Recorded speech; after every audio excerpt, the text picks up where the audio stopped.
So...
this?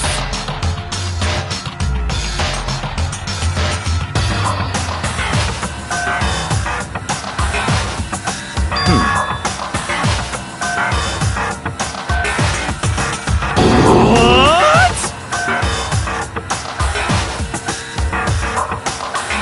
No way!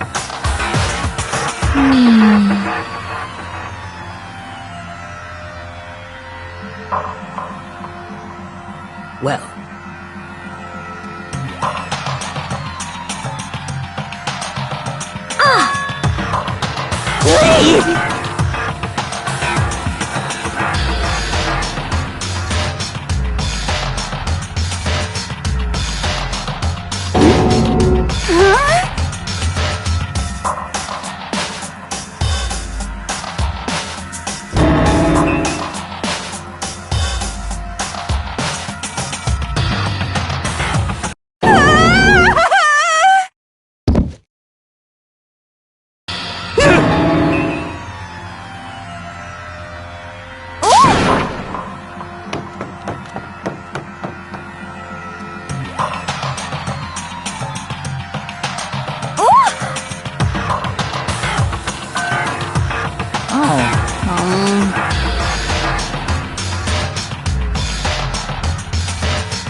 Just a second.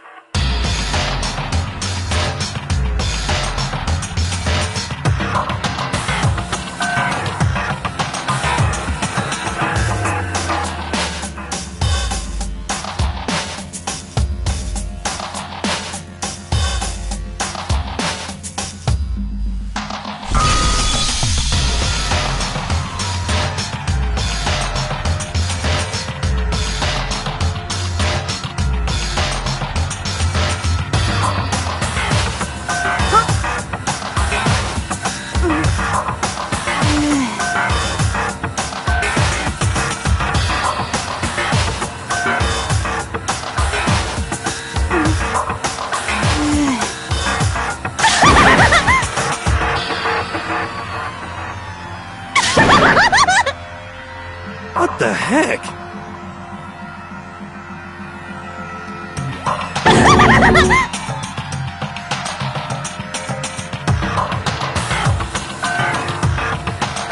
Well...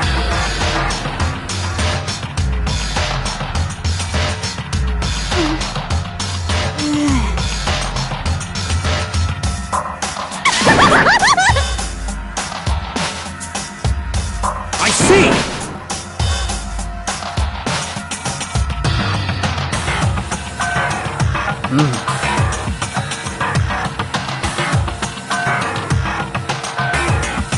So,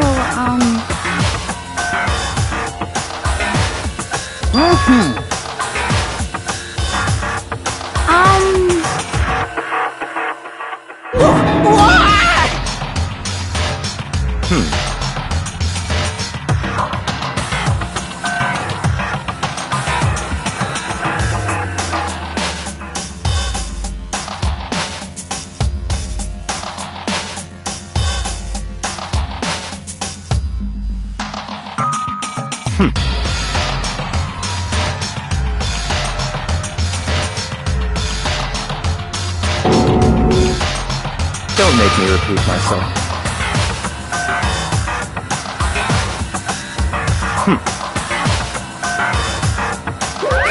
Of course!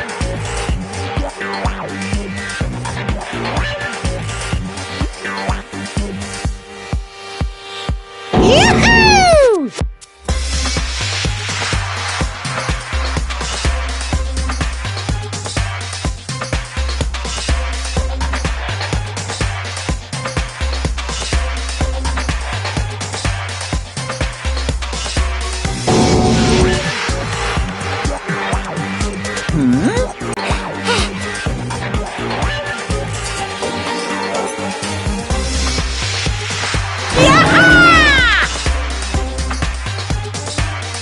Stop talking.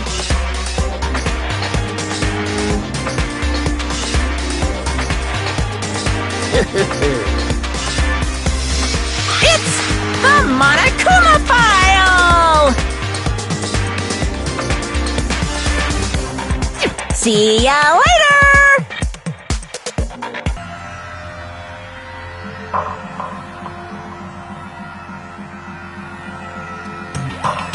Why? Oh no! Help me! Hey! Such ignorance. Naturally.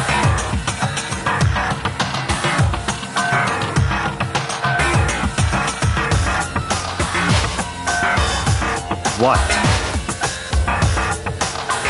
Such ignorance.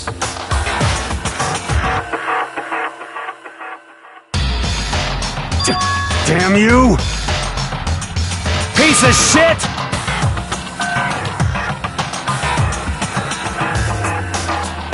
Calm down.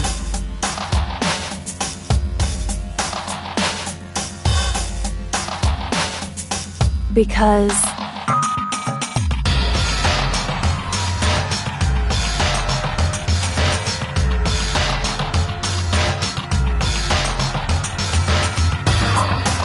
That's right.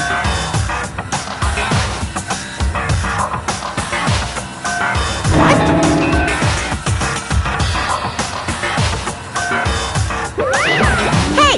Hey!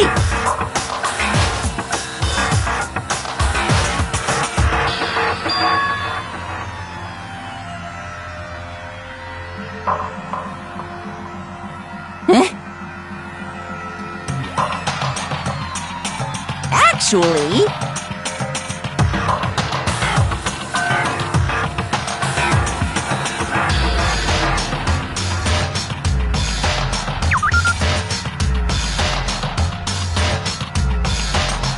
So then...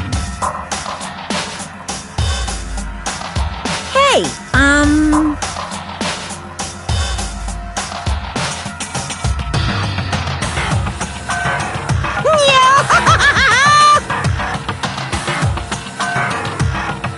punishment is waiting for you.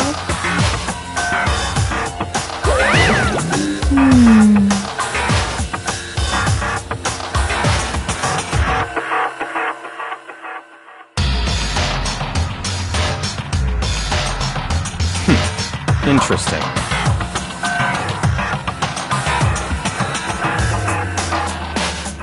You son of a bitch! So,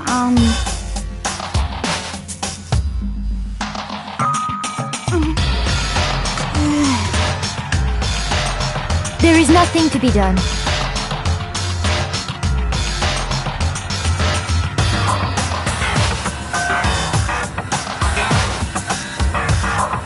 Is that okay?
Naturally.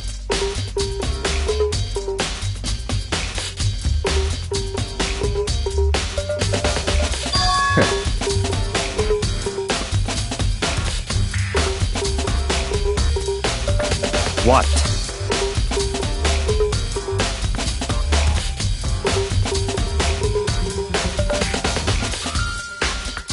Stop talking.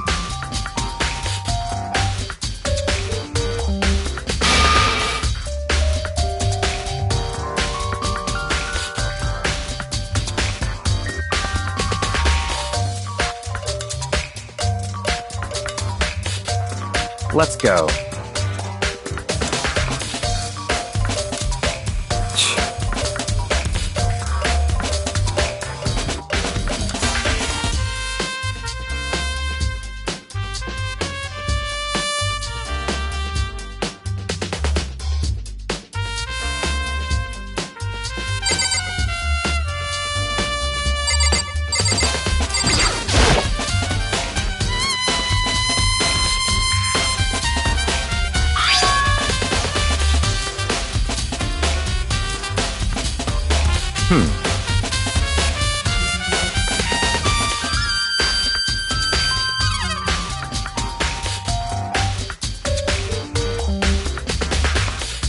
That's right.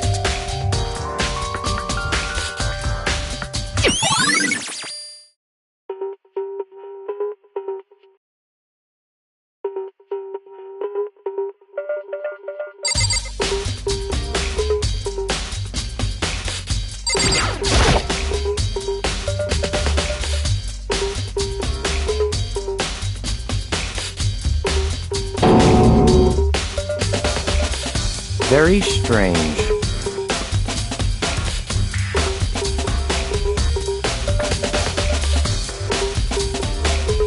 What?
Well.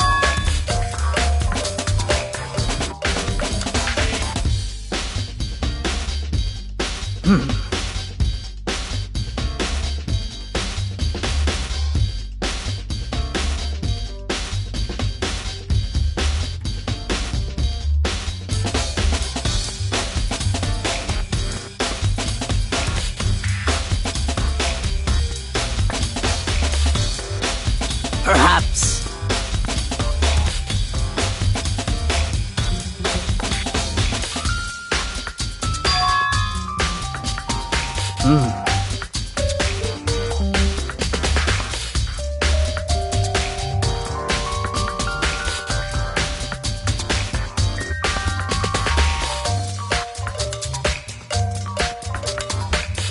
However,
What?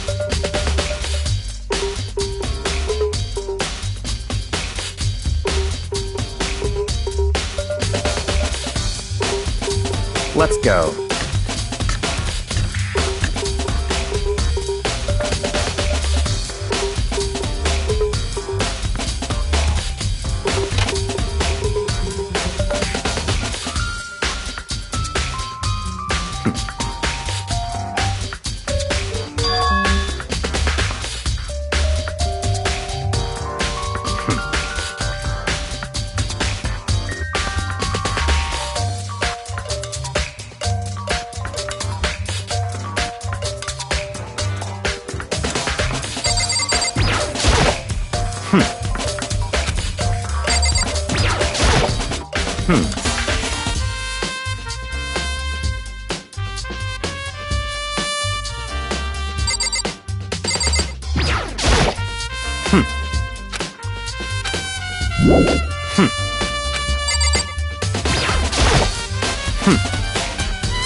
What?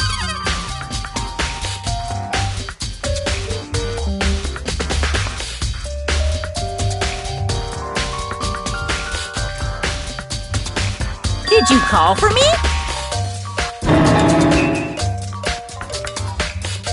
That's right. You need something?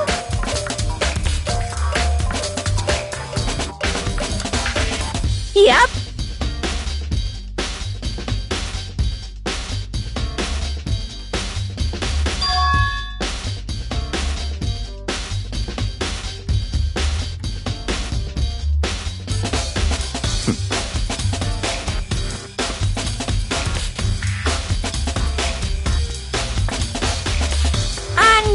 Unbelievable.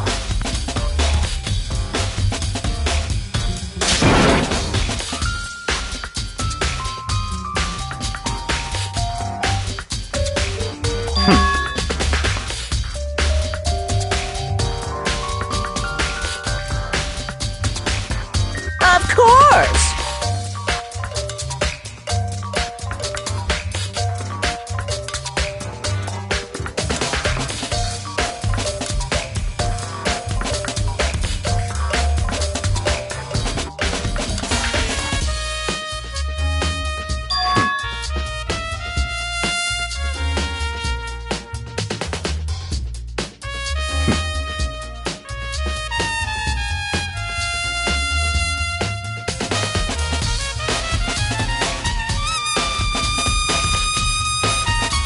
So, in other words,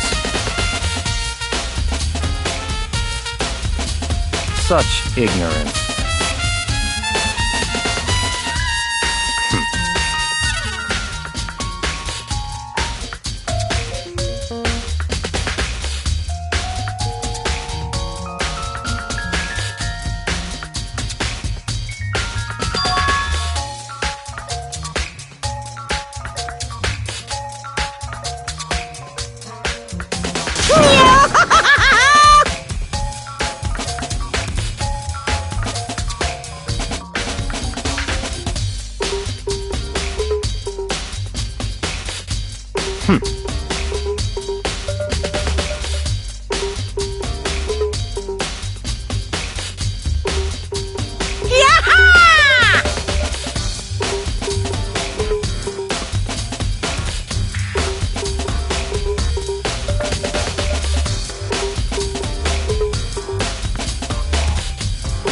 Yep.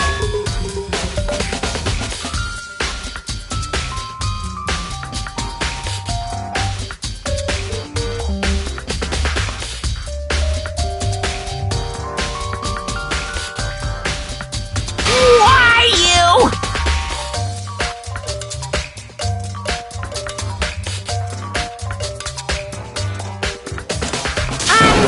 Unbelievable.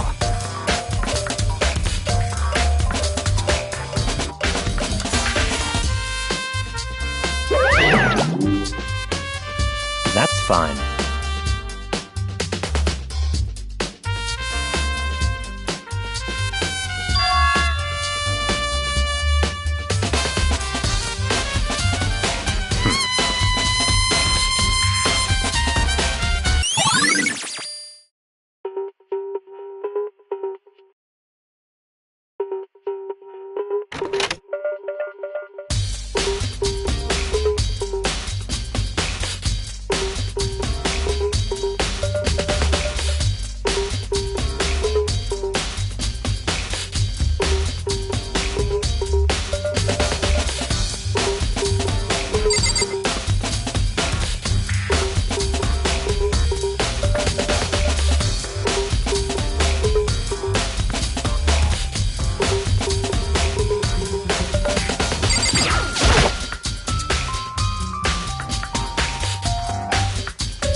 What?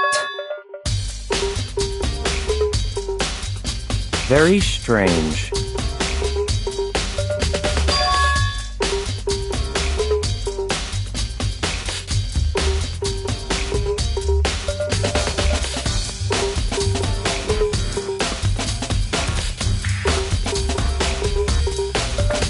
I see.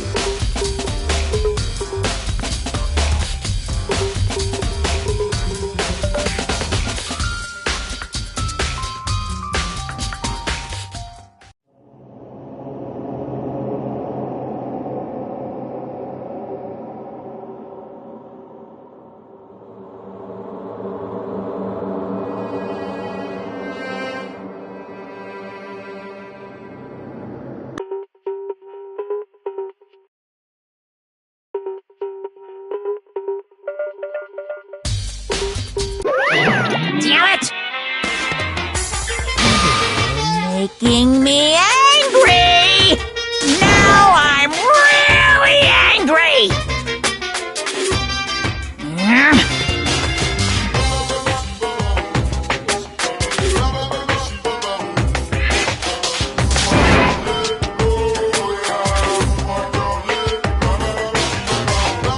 That's impossible!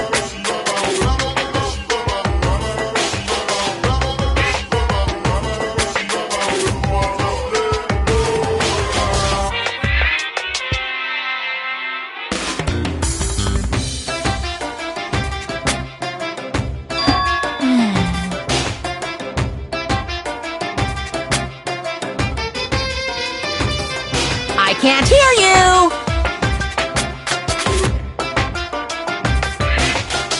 What?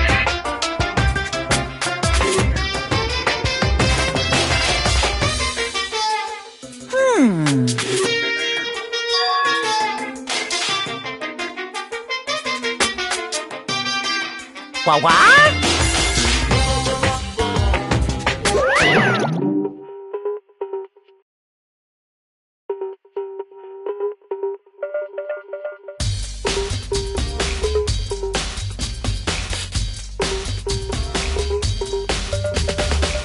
That's fine.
Don't make me repeat myself.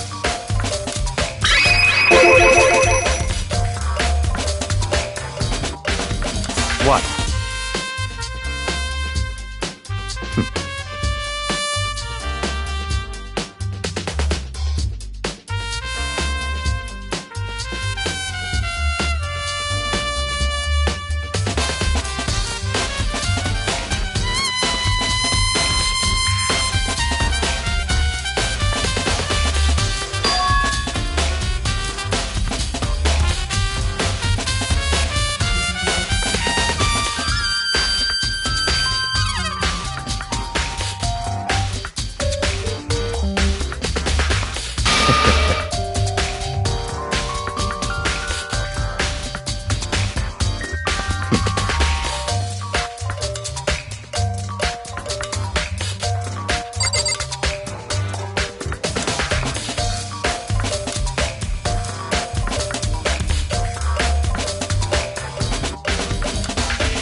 It's all clear now.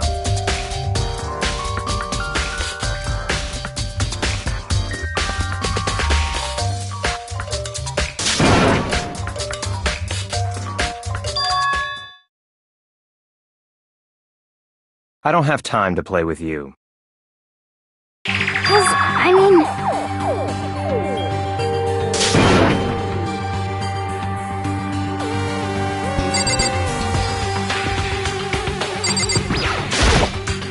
Please!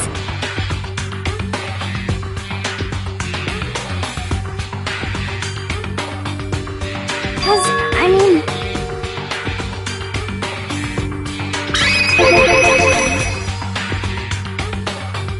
Well...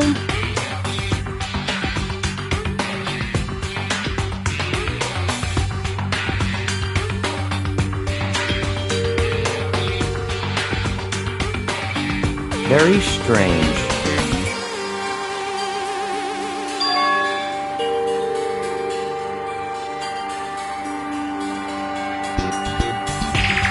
Don't make me repeat myself.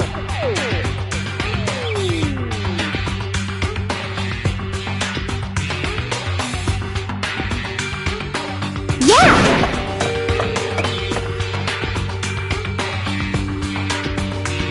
Let's go.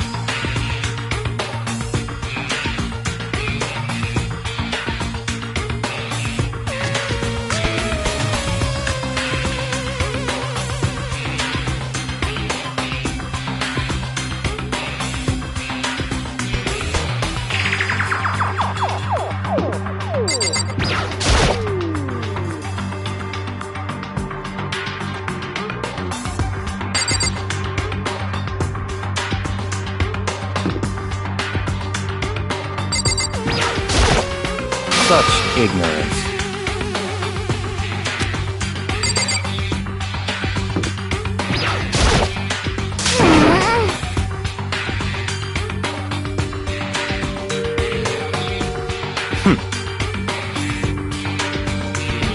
So,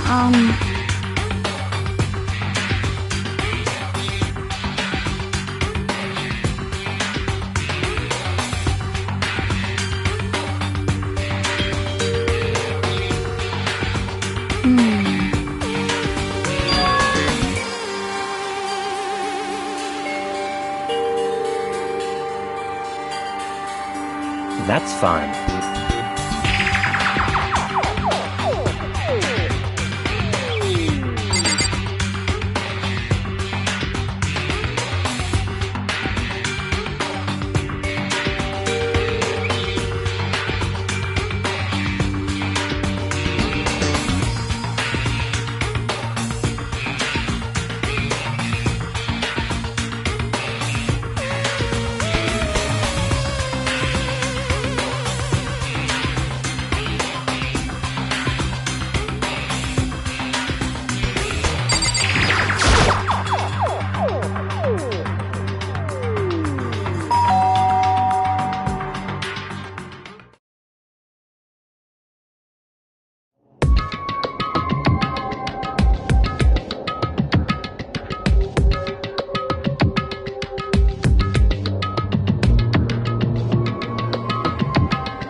what?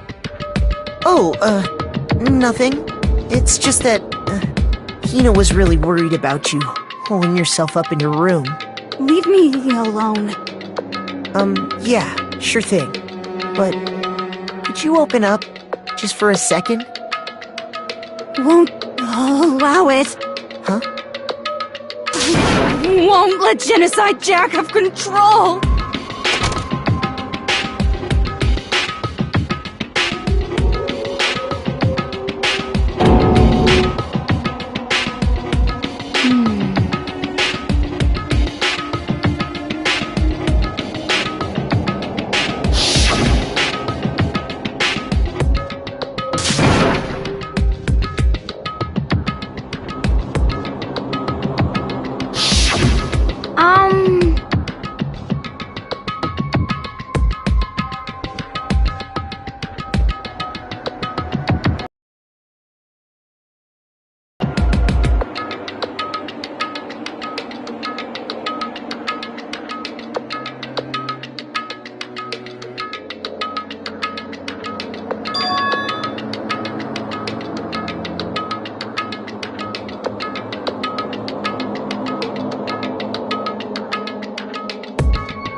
But...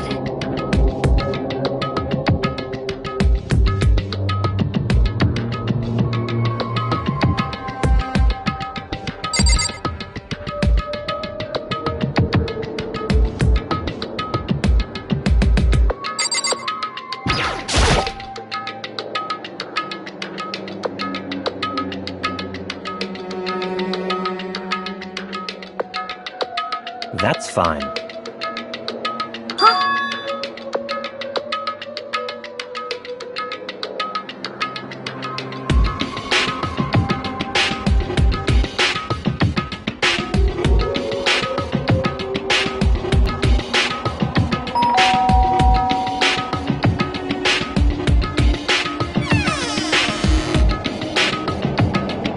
What do you want?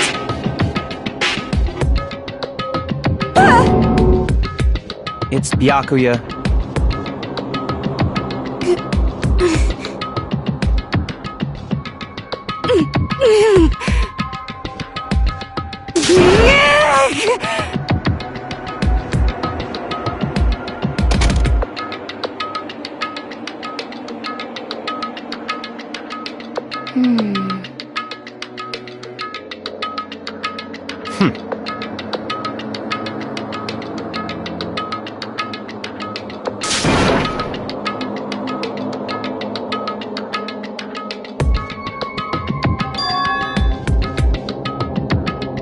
What?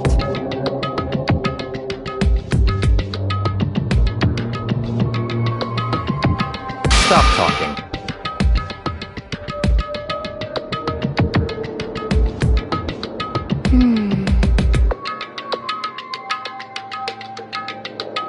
Let's go.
Let's go.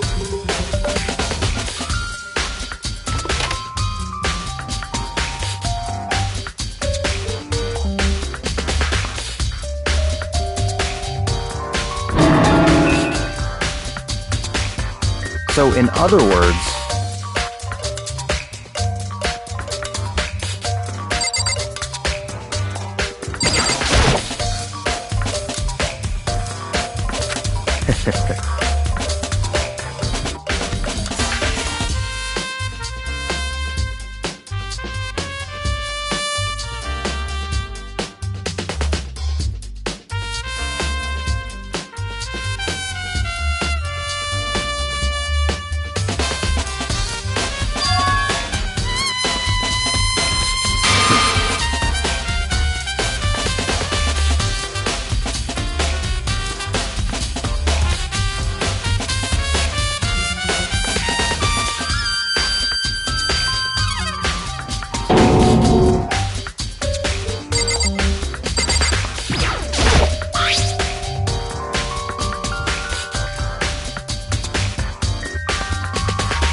That's enough.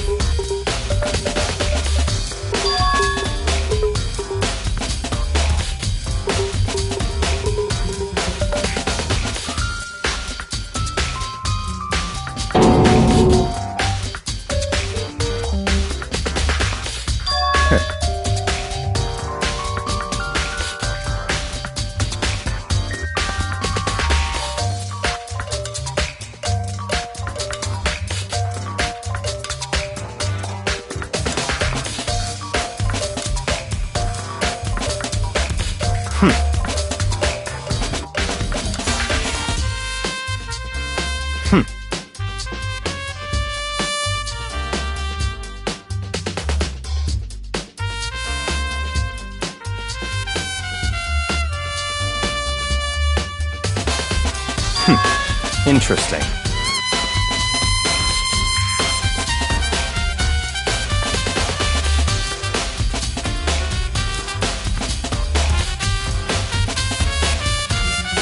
Such ignorance.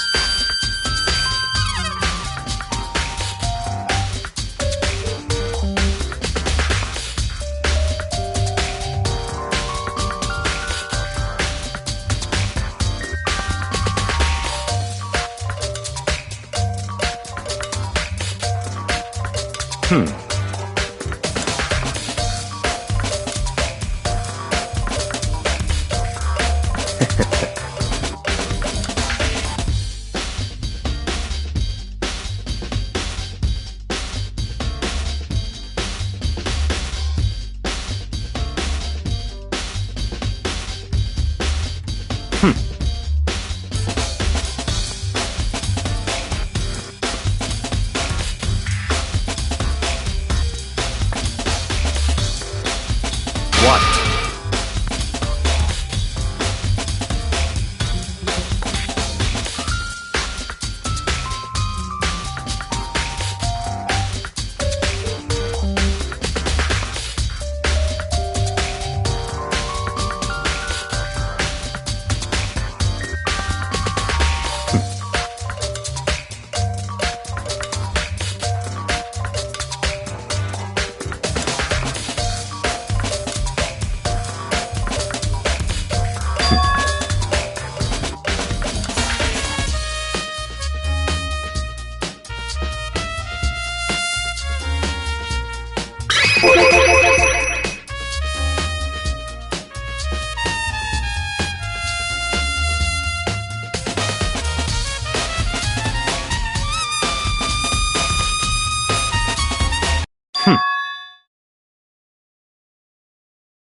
So, in other words,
That's right.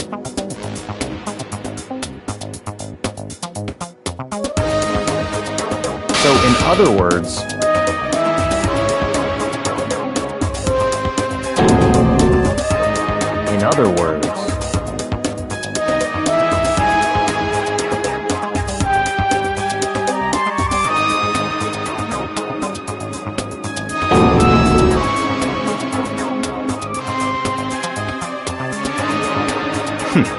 interesting.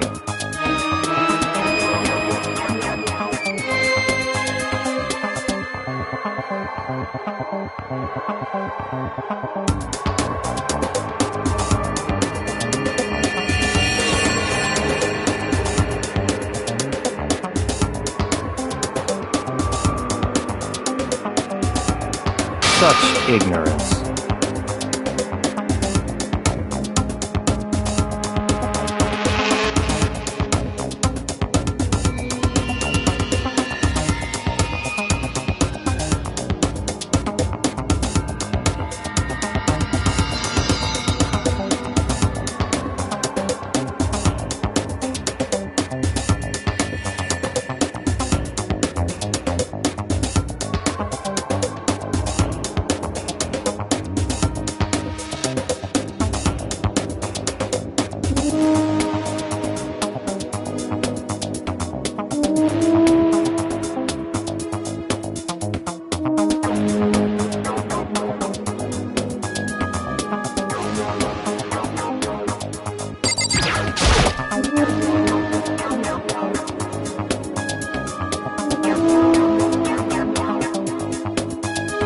That's fine.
So, in other words,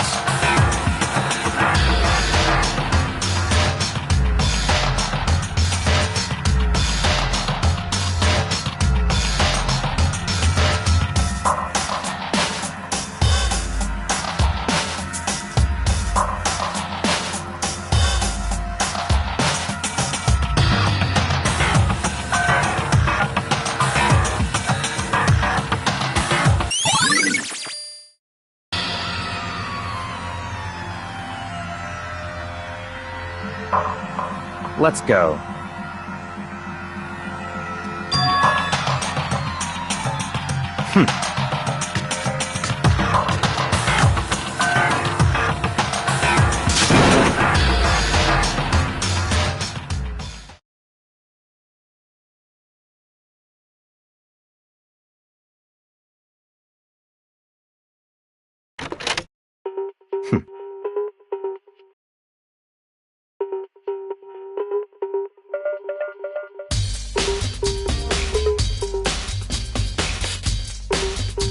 I don't have time to play with you.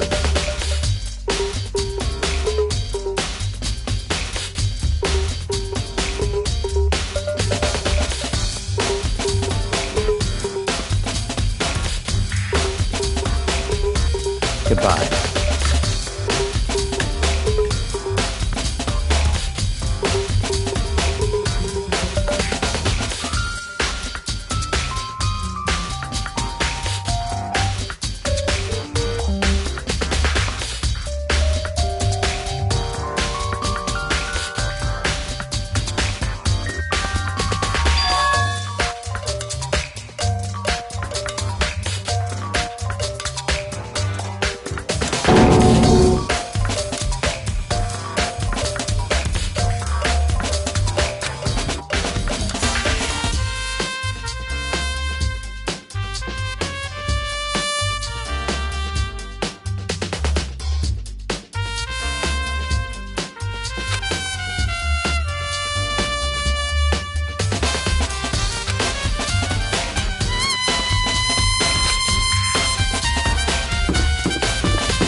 Da-da-da-da-da!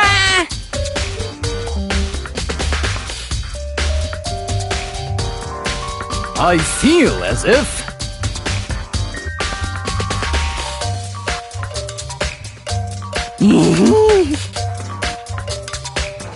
That's it! I'm sure of it!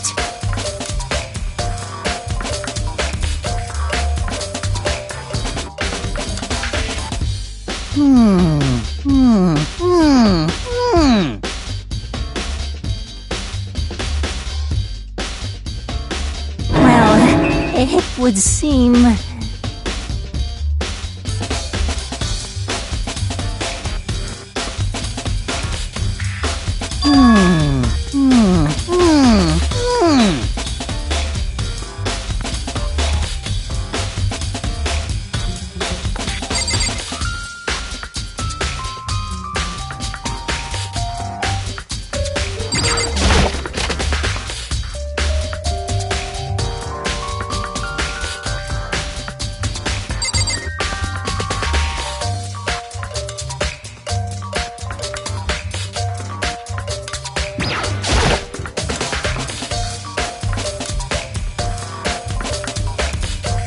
Indeed. However,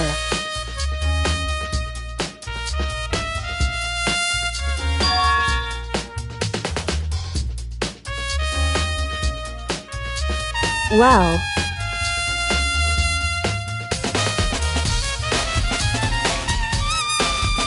so then,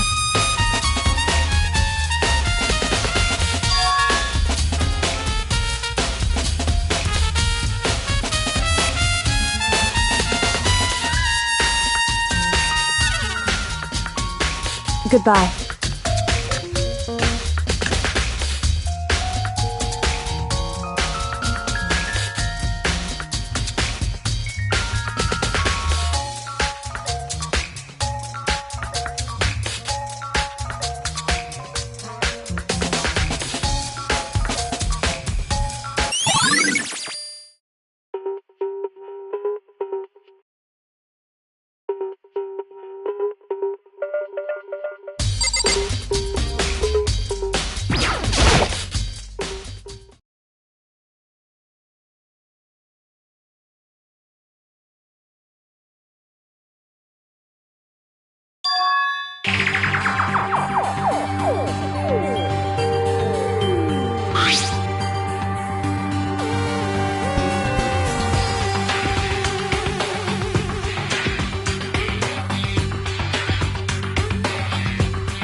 Da-da-da-da-da.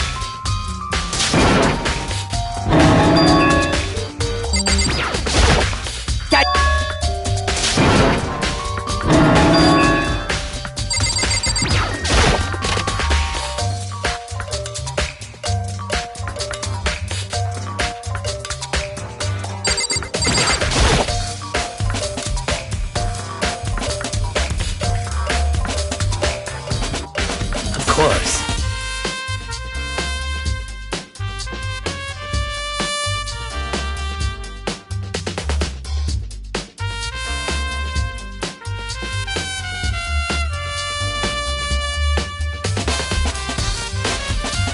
I'm sorry.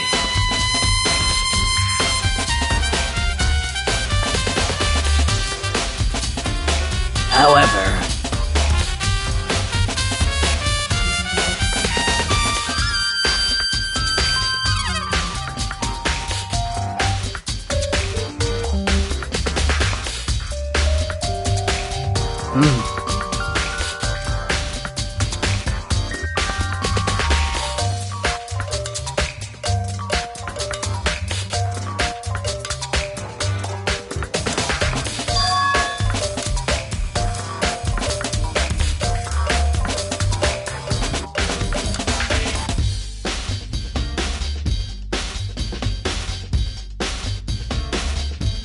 of course.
Most unfortunate.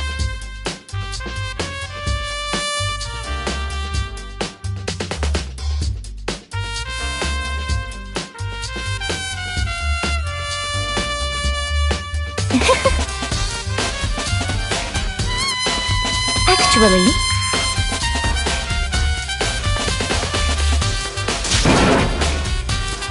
indeed.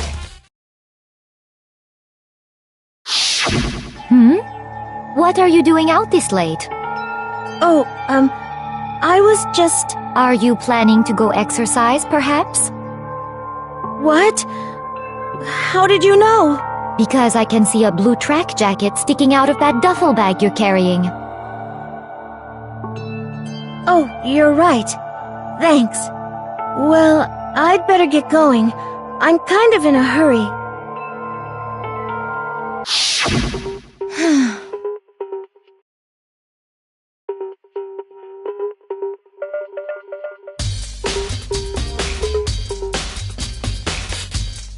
Yes, indeed.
How unfortunate.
I'm getting tired of waiting. Shall we just plunge right in? It's the moment you've all been waiting for! The class trial! You remember where to meet, right? Please go through the red door on the first floor of the school. See you soon.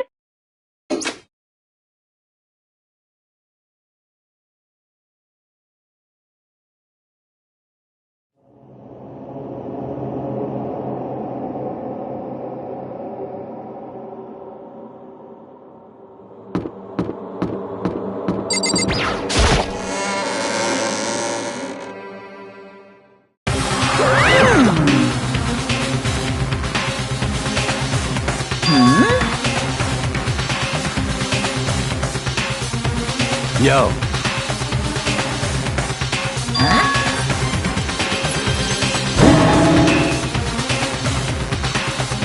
Come on!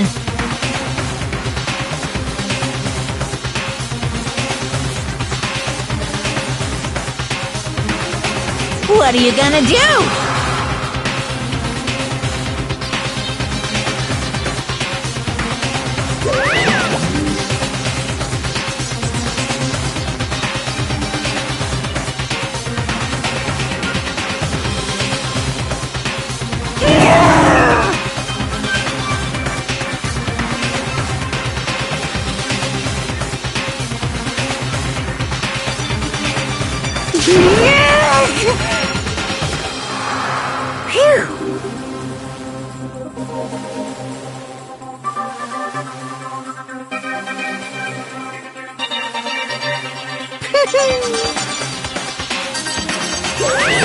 Let's go.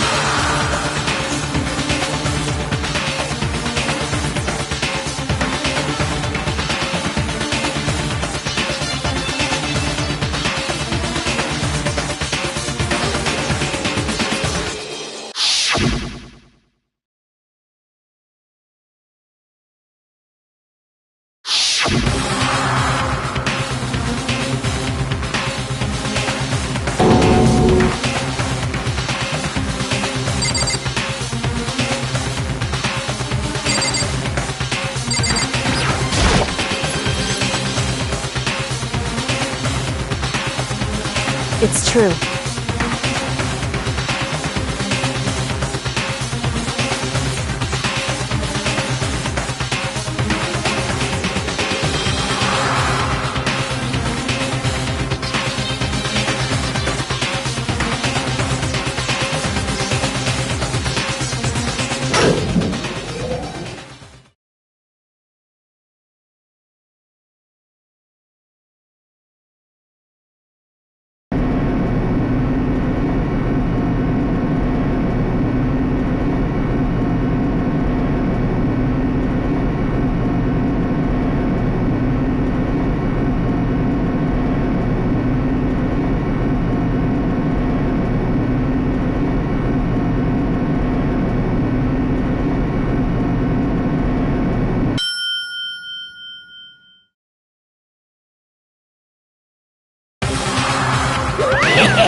Very nice.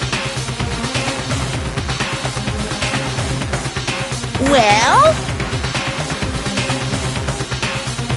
Thrills, chills, kills!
Let's begin with a basic explanation of the class trial. So, your votes will determine the results. If you can figure out who done it, then only they will receive punishment. But if you pick the wrong one, then I'll punish everyone besides the blackened, and the one that deceived everyone else will graduate. Okay, then. So, first off, let's talk about the murder weapon!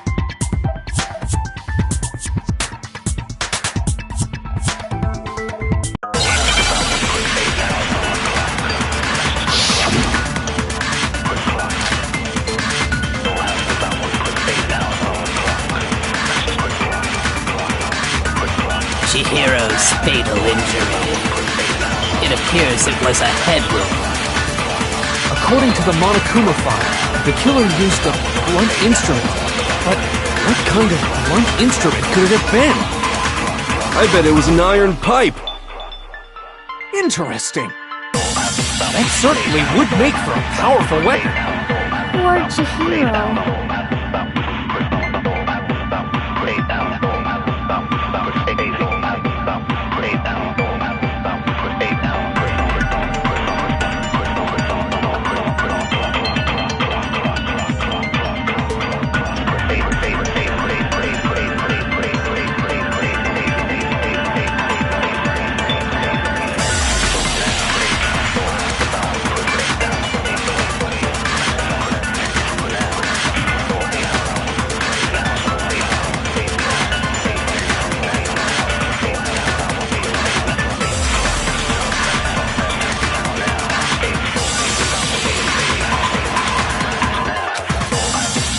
Chihiro's fatal injury.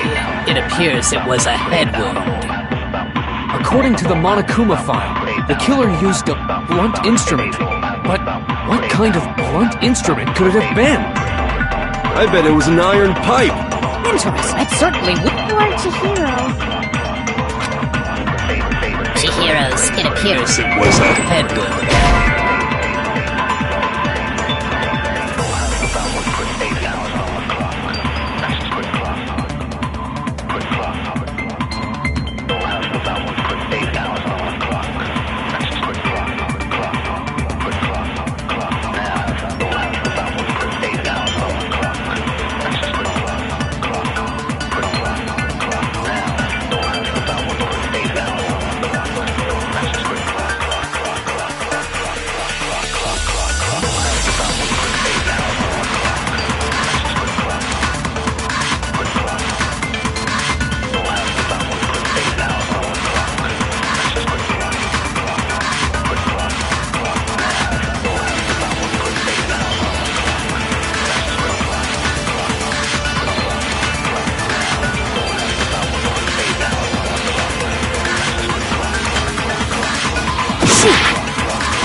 Chihiro's fatal. It appears it was a. According to the Monokuma file, what kind of blunt? I bet it was an iron pipe. No, he's wrong.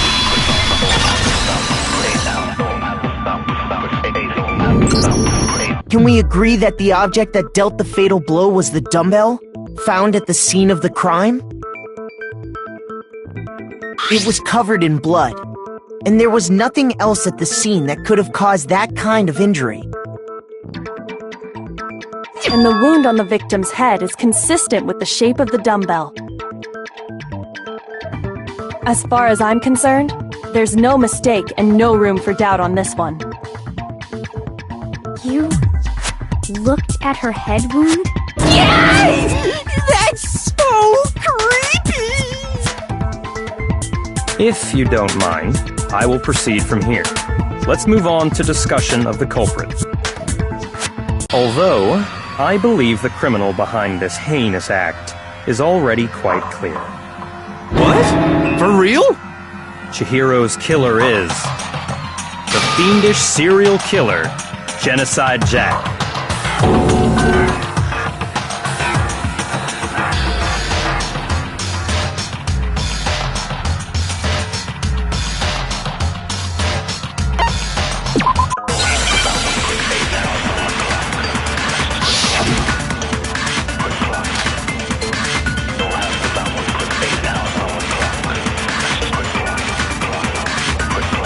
culprit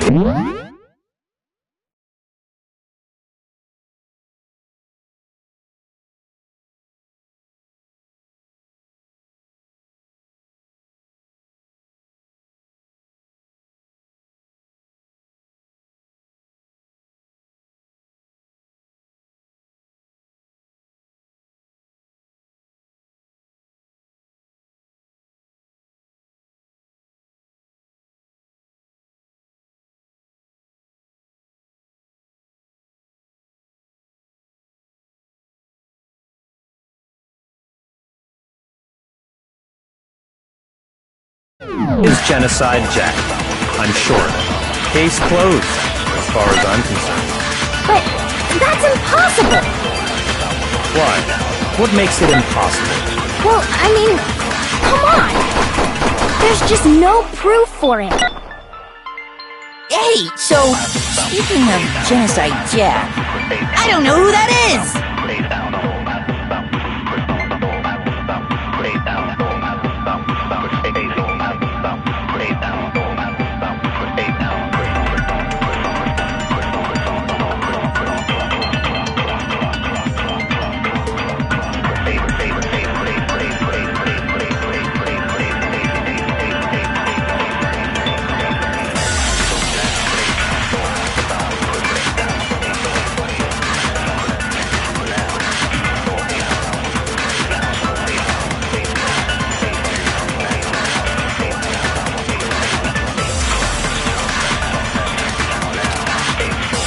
The culprit is Case closed.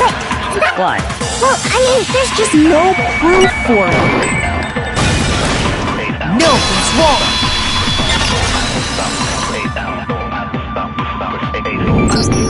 I might know one reason he could be involved. What? I found this file while I was looking around the archive in the library. I guess it's some kind of confidential file the police put together about the Genocide Jack case. What? That's kinda weird as shit, isn't it? What was something like that doing in the library? The why of it is probably more trouble than it's worth, so let's forget about that for now. More importantly, it outlines all the specifics of every Genocide Jack case in exceeding detail. According to the file, there appear to be two defining characteristics in every Genocide Jack case. The first is that a bloody message is found written at the scene of every murder. Oh, that's right. Boob lust. No. It's actually bloodlust.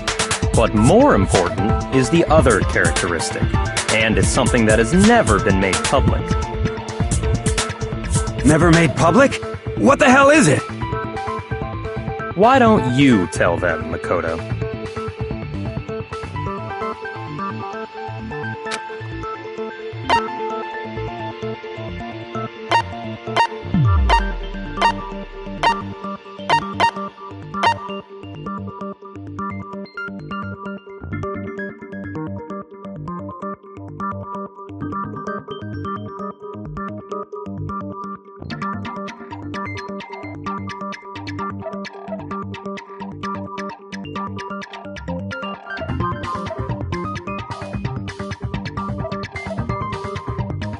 I got it! Apparently, in every Genocide Jack case, the killer suspends the body in a certain way.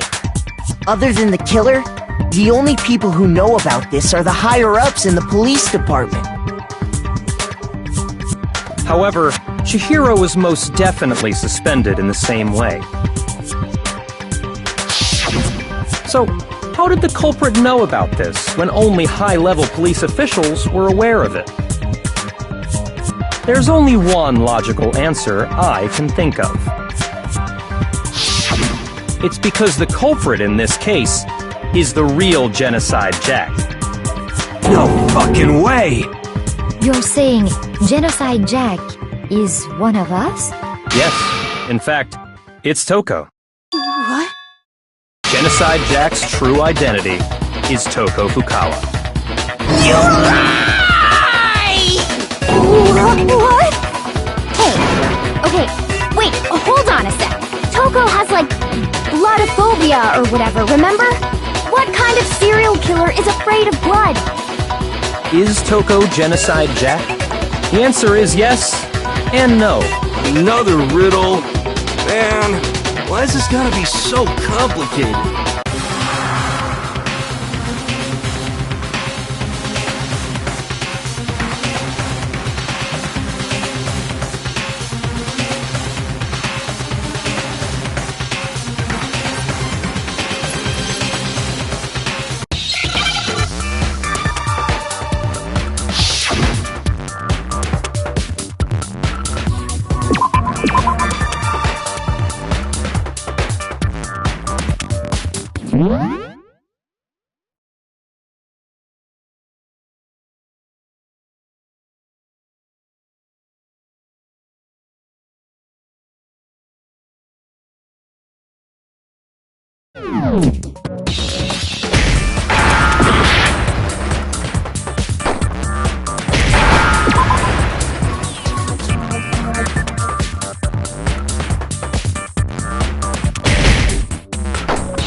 Now I understand!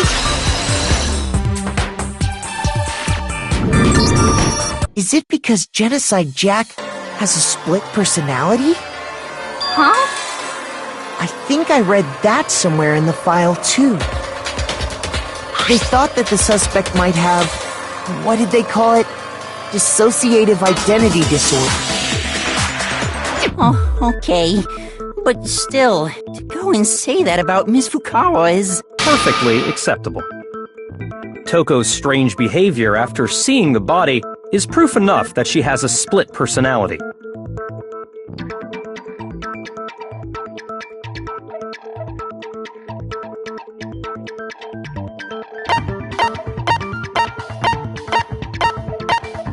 I got it! You're talking about how she started acting totally different than usual, right?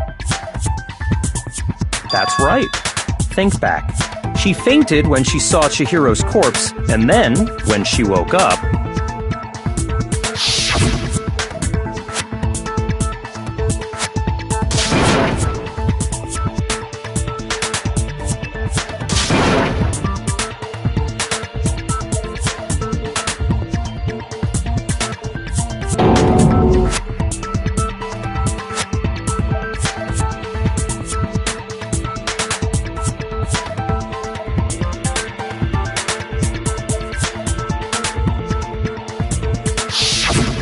She was acting funny, that's for sure. That melancholy tone of hers completely disappeared.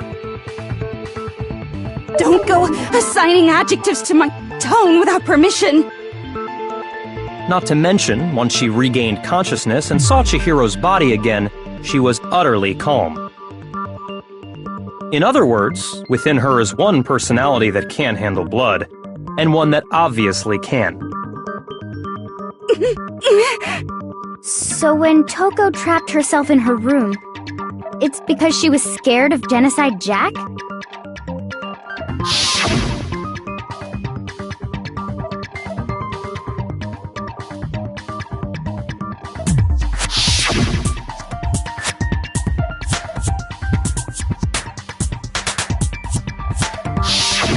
The reason she locked herself in her room wasn't to keep other people from getting in. It was to keep her other personality from getting out. What? Toko was afraid. Afraid of the murderous fiend inside of her. Of killing even more people. How? Yeah. How can you know all this? I do believe you misunderstood her. What she's trying to say isn't, how can you know all this? No. What she wants to know is, how could you tell them? Huh? Last night, just before Monokuma gave his motive speech, Toko and I had a strange conversation. She told me a most interesting story. She said a murderous fiend lived within her, and she was afraid it could appear and attack at any time. And that trepidation is what's caused her to have such a bleak attitude. Isn't that right, Toko? This is all a lie. Right, Toko? You said you wouldn't tell anyone. What? You promised! I can't believe you lied! You have only yourself to blame. You came to me with your tragic little story. I didn't ask you to.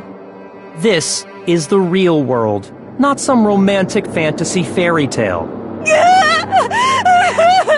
Besides, you broke your promise first.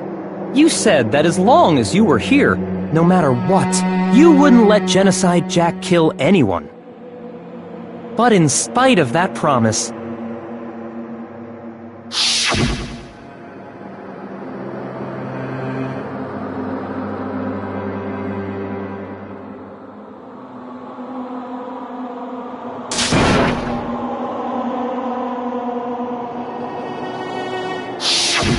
You said if I kept my promise, you would go out with me. That's the only reason I promised.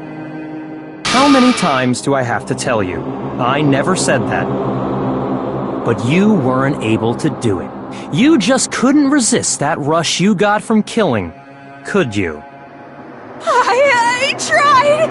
I swear I tried to control it. But your efforts were useless. What a disappointment. I hate you. Well, the opening act is nearly finished. All that's left is to hear from the person in question directly. The person? You don't mean...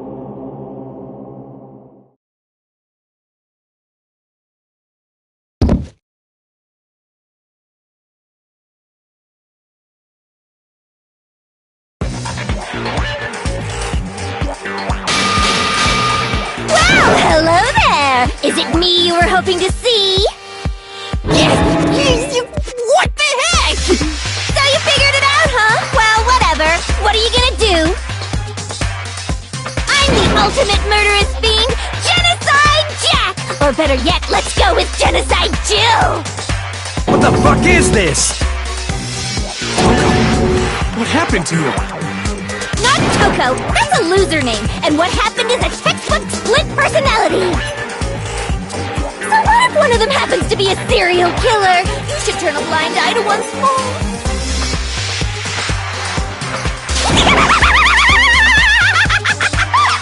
So intense. Like they say, sound in murderous mind, sound in murderous body! This one is so different from the one we've come to know. Yes, well, the world is composed of a front and a back, you know.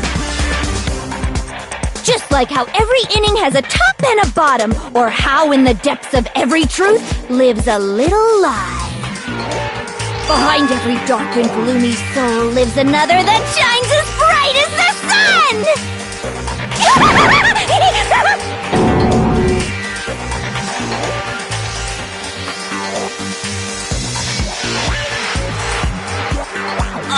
Miss Jack, Jill, can I ask you a question? What's up? Some of us think you might be the mastermind behind our entire situation. What are your thoughts on that? Well, I'll tell you! I am the mastermind of all masterminds! Just kidding! Then it's not true? Of course it's not true! How dare you try to link me to that creepazoid! And another thing, the police and government and society in the outside world are totally powerless! I mean, they just let this idiotic, bloodthirsty maniac go buck wild all over town! Sure, I'm a bloodthirsty maniac, but life is pain, right? To live is to hurt other people. It's a necessary evil if you want to survive. The act of living itself causes pain for everyone. Just kidding again! This should be enough to convince you. This murderous fiend is responsible for Chihiro's death.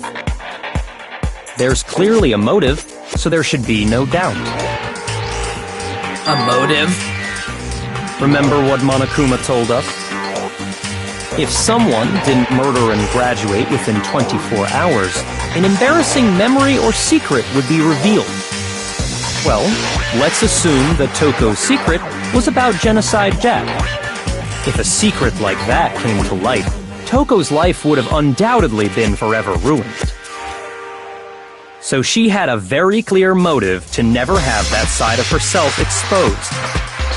Interesting. Very, very, very interesting. But sorry, as much as I hate to admit it, I'm not the culprit.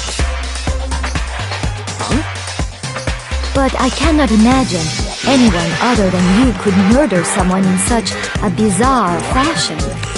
Maybe so, but nevertheless, it's the truth. Do you really expect any of us to believe you?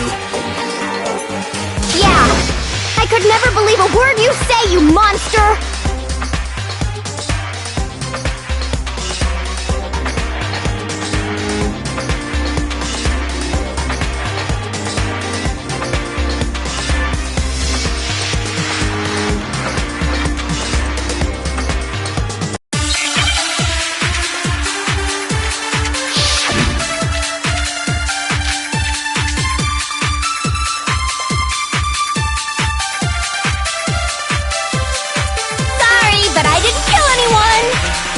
You say that, but do you really expect any of us to believe it?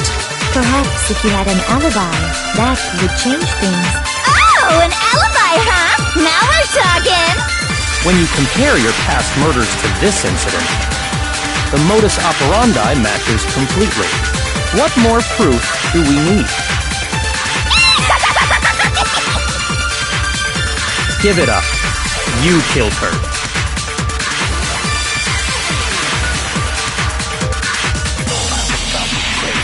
But I didn't kill anyone! You say that, but do you really expect any of us to believe it? Perhaps if you had an alibi, that... Oh, an alibi, huh? Now when you compare your past murders to this, the modus operandi matches. What more proof do we...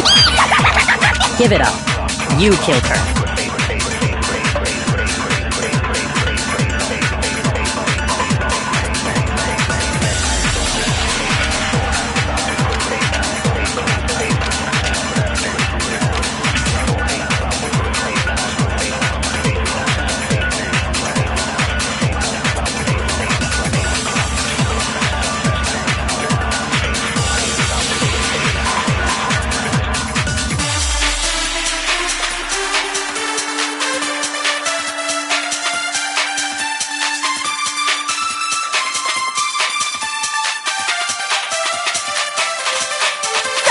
but I didn't kill anyone! You say that, but do you really expect any of us to believe it? Perhaps if you had an alibi, that would change things. Oh, an alibi, huh? Now we're talking!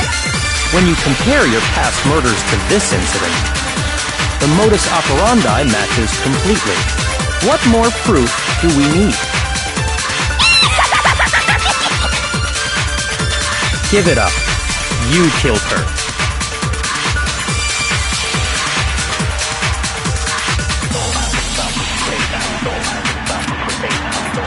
Sorry, but I didn't kill anyone!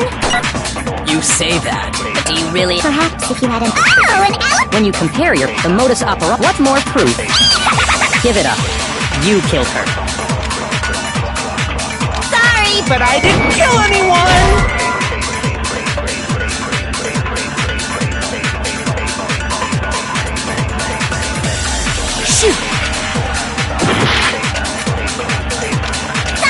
You say that. Perhaps if you had an... Oh, an alibi! When you compare the modus operandi matches completely. What more proof do we need? Give it up. You killed her.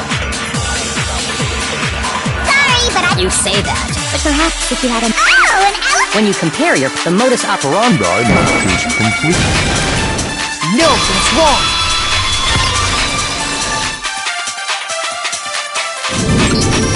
Are the methods of murder really exactly the same? I'm not not so sure about that. I think there's a slight difference between the Genocide Jack cases and this one. Huh? How's it any different? Uh-oh, you don't know? Well then, human garbage, let me tell you! I murder with passion and conviction. I consider myself a professional, and I have a very particular way of doing things. Imagine you go to a fancy Italian restaurant. They're very picky about the noodles, the sauce, everything. But what happened to Chihiro? It'd be like if that same Italian restaurant started using ragu or Chef Boyardee. This is no creation of mine!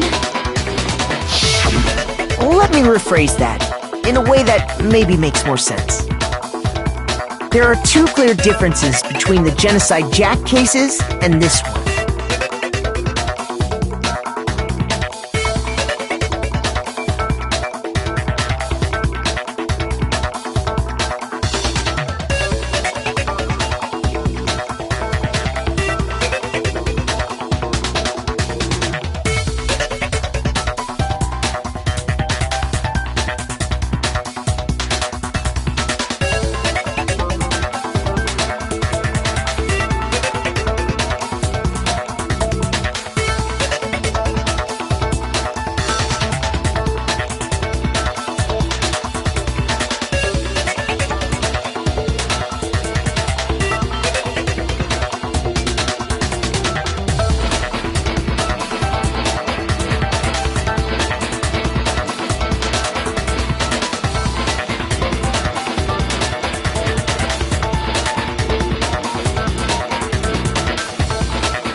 I got it!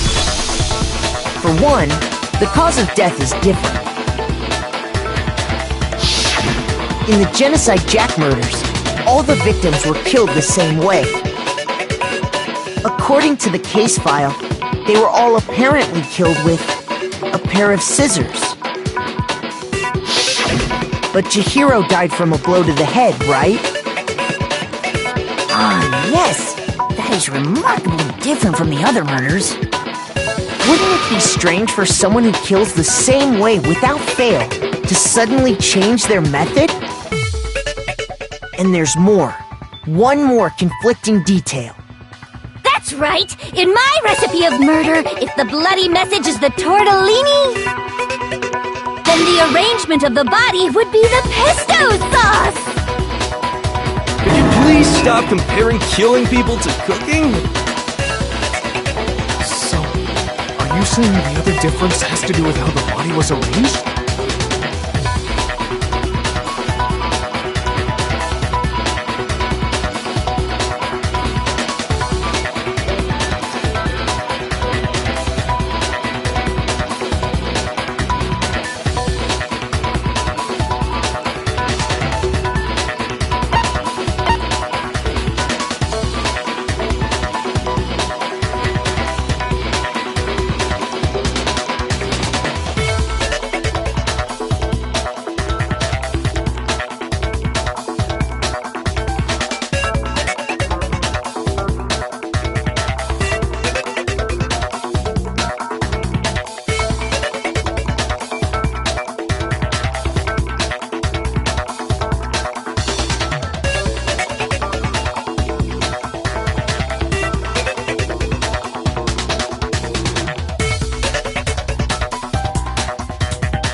I got it! Do you remember what the killer used to suspend her? They used some kind of rope to hang her up by her wrists. What is your point? Well, In all the previous Genocide Jack cases, something else was used to suspend them. Specifically, pairs of razor-sharp scissors. And guess what? I used my own specially designed scissors for the murders and the arrangement. Like I said, I'm a professional, so naturally I'm very picky about the tools I use.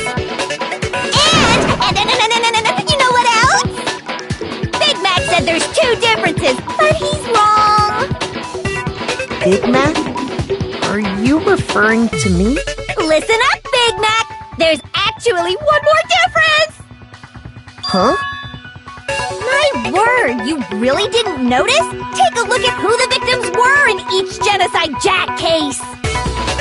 There's a pattern there, just waiting to be discovered. A pattern?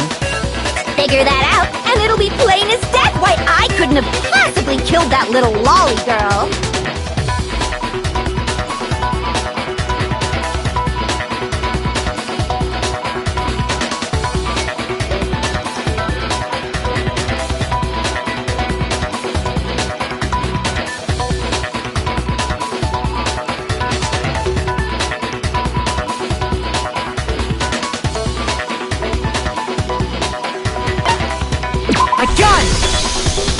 Is it because Chihiro was a girl?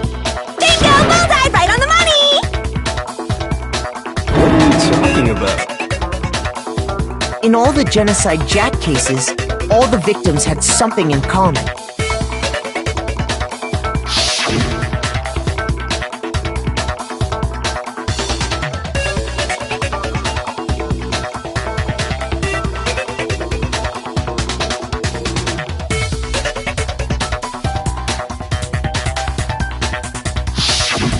They were all guys?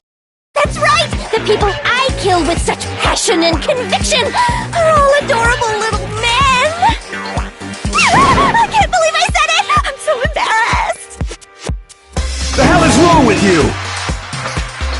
I can't help it! I'm just a full-throttle boy-on-boy fangirl, and the movie side of me just hates it. But now I'm on the fast track to becoming a full-fledged man-madam! So since Chihiro was a girl and not an adorable little man, you wouldn't kill her? Would an Italian chef suddenly start making ramen just because they're both noodles? Don't be stupid. I have too much passion and conviction to cross that line. That's the absolute reality of the one and only. We get it. You've clearly explained your hobby and your philosophy. But that's not all there is to it. It's a different matter entirely, when you're forced to kill in order to survive. Quiet, lowly cur! Lowly? Cur? I would never kill for a reason as petty as mere survival. And if by some fluke I did kill to survive, why would I bother with the message and arrangement? It'd make me the obvious suspect! That does make some amount of sense. Plus, whatever reason I have for killing, I would never leave out my prized scissors. Who would go out of their way to use a big, stupid, heavy dumbbell? Maybe you used the dumbbell because you couldn't find any scissors in the school? Any scissors? I don't just use any scissors. I only use my own set of high-class, envy of the entire world scissors! Okay, whatever. There still aren't any in the school. Are you sure about that?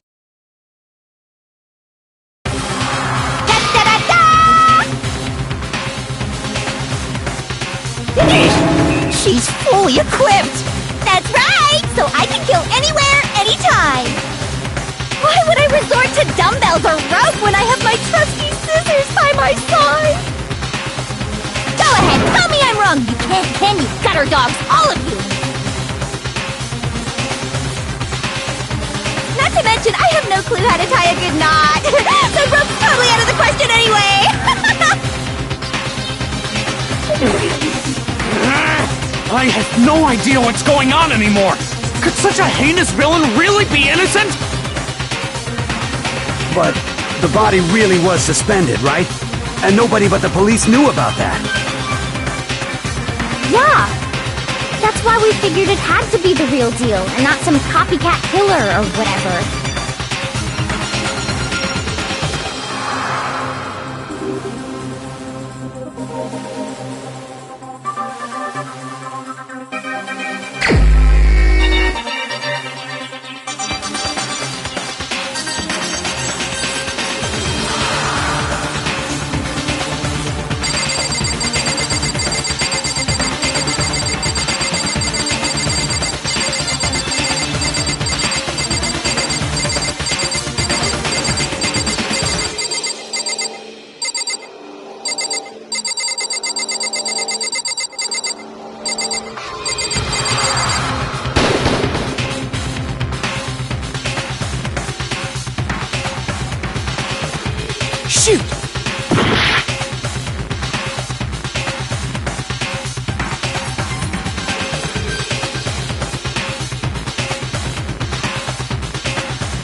Shoot!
Is this really... I refuse to give up yet!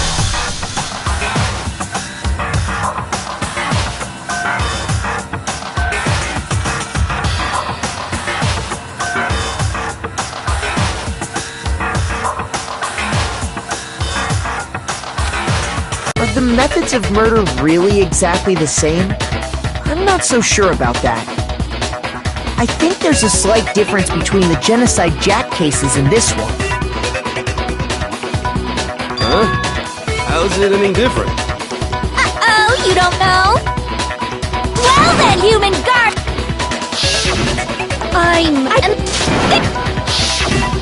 Let me hear... I got it! According to the case file, but Chihiro died from a blow to the head. I got it!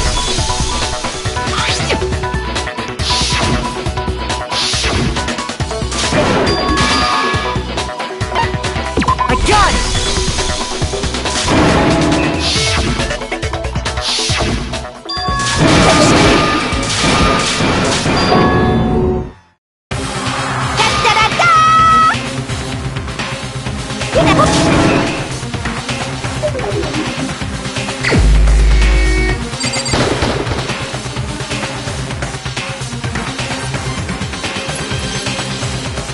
Shoot!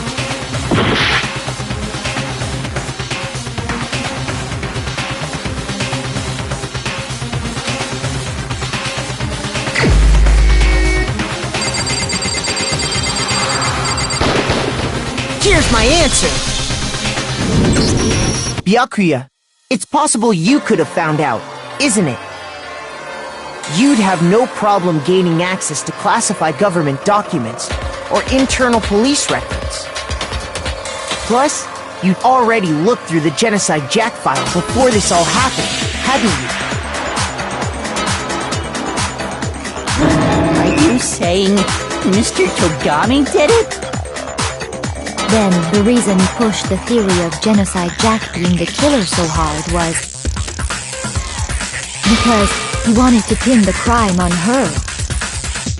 So, he rearranged the scene to disguise it and make it look like I put my stamp on it! The adorable glasses man was behind it all! Oh, I'm on fire! Well, Byakuya, what's your response? I see. So now the suspicion falls on me. Then I must ask, when would you say I began acting suspicious? Surely you must have an answer. Looking back and thinking about it now, the way you were acting right before we discovered the body was a little strange.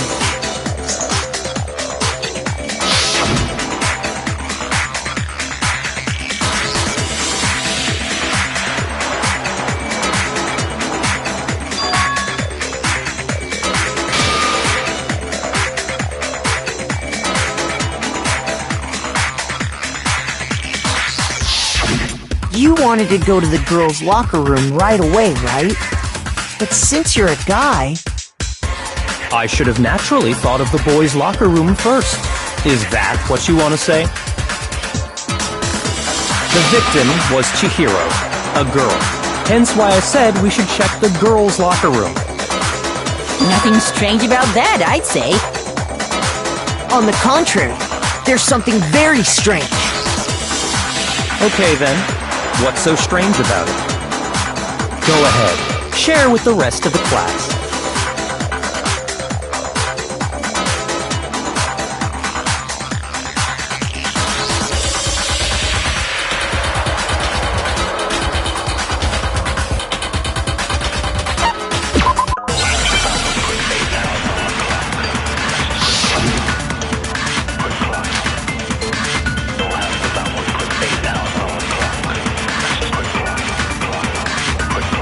So, you said Byakuya was acting kind of weird before we found the body. But he was acting weird... how? If you're presented with the opportunity to check out the girls' locker room... You absolutely take it! That's a natural reaction for any guy! The victim was Chihiro, who was a girl. So of course I would suggest we check the girls' locker room first. There was no time for pointless distractions. What's so strange about that? You wish you'd taken me with you?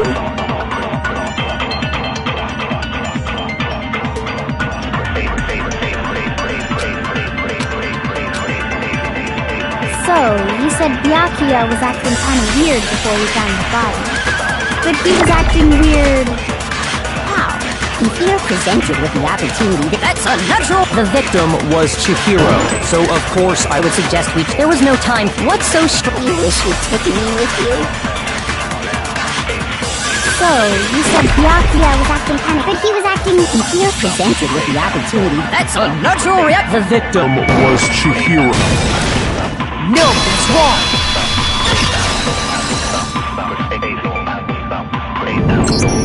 I'll tell you what's so strange about that. Because up until we actually discovered the body, we couldn't have known who the victim was. So your claim that you went to the girls' locker room first because Chihiro was the victim doesn't hold up. I see. That's a good answer, I must admit. Interesting. Very interesting indeed.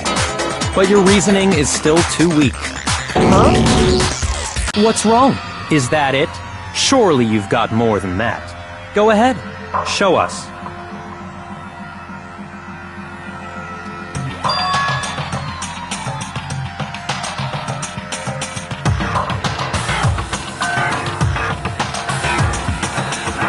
What's the matter? You're not finished already, are you? There must be more to it. There is. I think. There is more to it. Think about it. We just talked about the differences between this case and past Genocide Jack incidents. The proof you're looking for is hidden in there. Oh? Proof that I'm the culprit, you mean?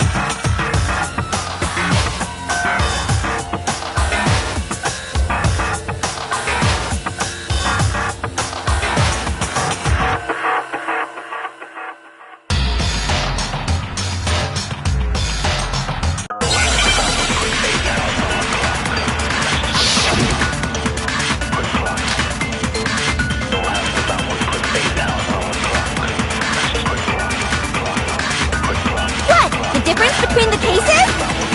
You want me to explain it again? When I want to kill, I use my very own special scissors. And I use those same scissors to arrange the body. But Chihiro was suspended with... It was some kind of rope. Was it not? That's right! It absolutely was!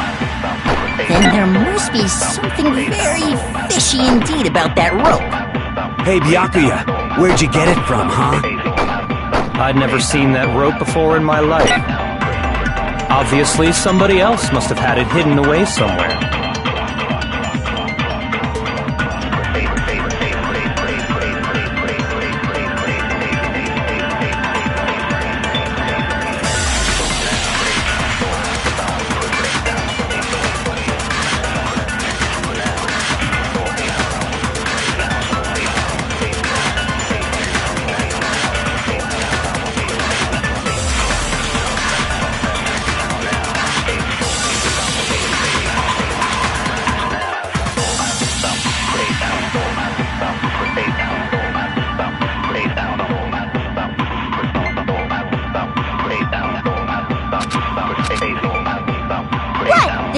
between the cases? You want me to explain it again? When I want to kill, I use my very own special scissors. And I use those same scissors to arrange the body. But Chihiro was suspended with... It was some kind of rope. Was it not? That's right! It absolutely was! Then there must be something very fishy indeed about that rope. Hey, Byakuya, where'd you get it from, huh? I'd never seen that rope before in my life. Obviously, somebody else must have had it hidden away somewhere. What?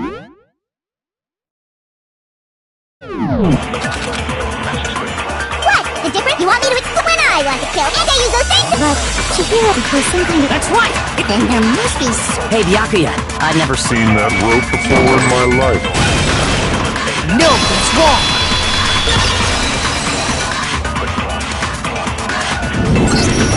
Actually, I'm pretty sure you have seen it before.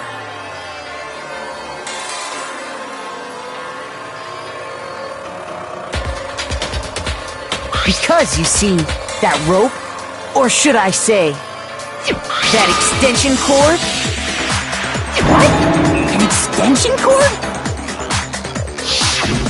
Byakuya, you've used the extension cord in the library more than once, haven't you? And the same extension cord that was in the library all this time went missing after the murder.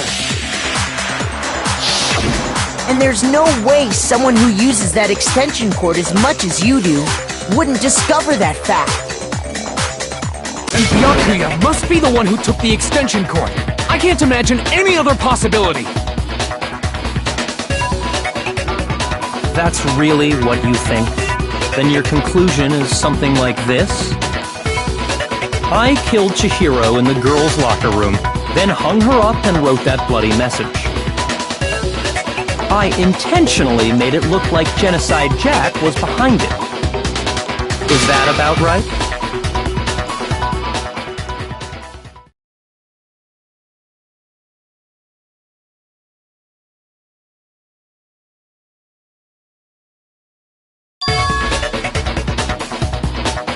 What's wrong? I asked you if you think that's what happened.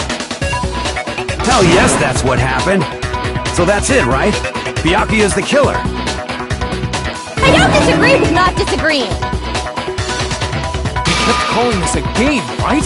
So he'd be totally willing to do something like this to win. Sorry, but could we hold on just a second? I think we need to talk about this a little more. What? Do we really need to? We've already decided who did it. I know, but still, there's something that's still bothering me.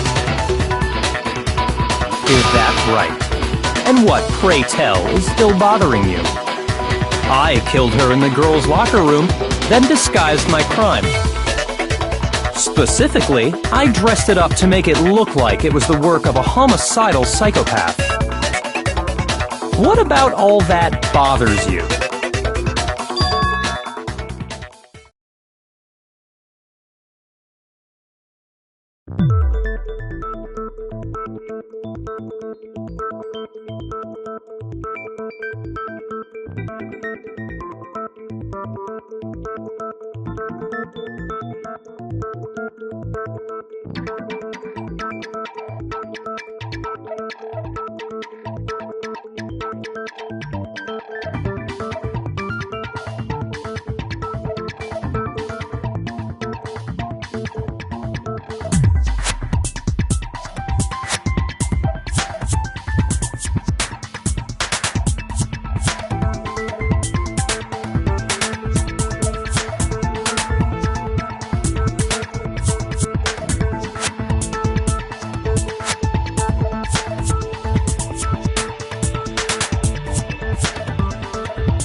You say you killed Chihiro in the girls' locker room, right? But are you sure about that? Isn't it possible that the murder took place somewhere else? How disappointing. What kind of question is that? Even in the world of disappointments, this is a true letdown. She was found dead in the girls' locker room. There is absolutely no question about that. How could the scene of the crime have been anywhere else? Well, I think it's entirely possible that she was killed somewhere else, then carried there later, along with the rest of the murder scene. The rest of the murder scene? That was awfully specific. Please tell me you have a reason for saying all of that. I believe I do.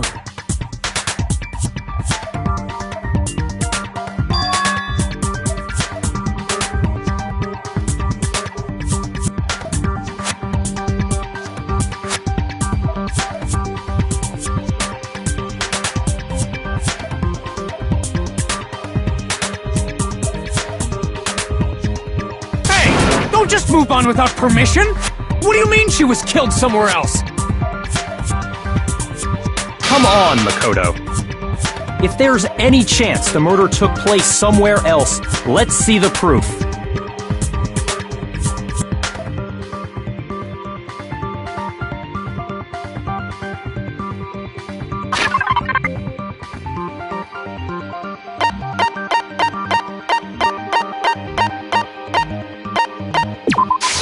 I got it! The proof that she was killed somewhere else is the poster that's hanging in each locker room. Your proof is some posters? The poster in the girls' locker room was a picture of a big-boobed supermodel. But don't you think that's kind of strange? Why would the girls' locker room have a poster like that? I bet those massive jugs of hers were totally fake! Meanwhile, the boys' locker room had a poster of the super popular boy band Tornado. Again, that doesn't really seem to belong in a boys' locker room. So you're saying that maybe the posters were switched? And there's one other thing I noticed about the locker rooms. You know what I'm talking about, right, Sakura? You're referring to my protein coffee, aren't you? Protein coffee? While I was in the girls' locker room earlier, I spilled some protein coffee on the carpet. But I noticed that after the murder, the stain had been totally scrubbed away.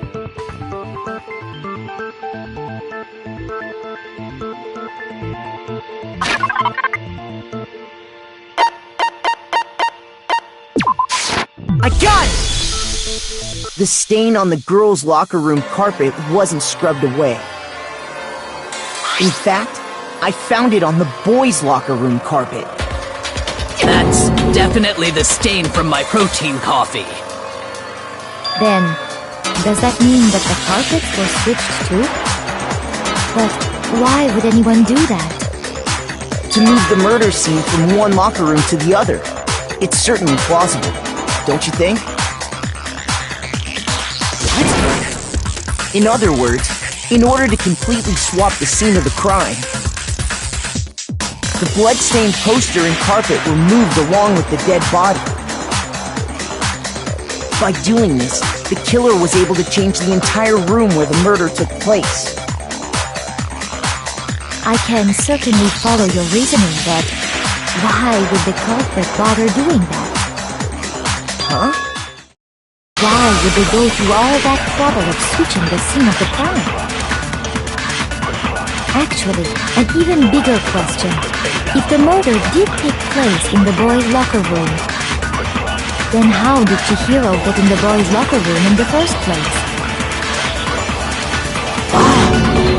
To get into the locker rooms, you have to swipe your e-handbook across the card reader device. But Chihiro's handbook should have only allowed her access to the girls' locker room. She had no way to get into the boys' locker room to begin with. No, she did have a way! and I can tell you what it was. I highly doubt that. Shut up! I'm telling you, I know how she could have done it.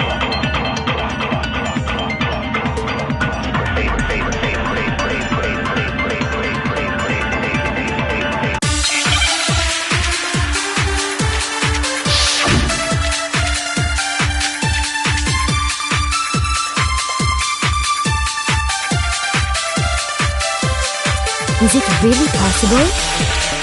Could Chihiro really have gotten into the boys' locker room somehow? Ah! I got it! She must have hacked her e-handbook! She was the ultimate programmer, after all. I'm sure that would have been no problem for her. No, I don't think that's it. She used the thing that was in the main hall. Huh? What thing? I'm talking about Leon's handbook, of course. If she had that, she could get into the boys' locker room no problem.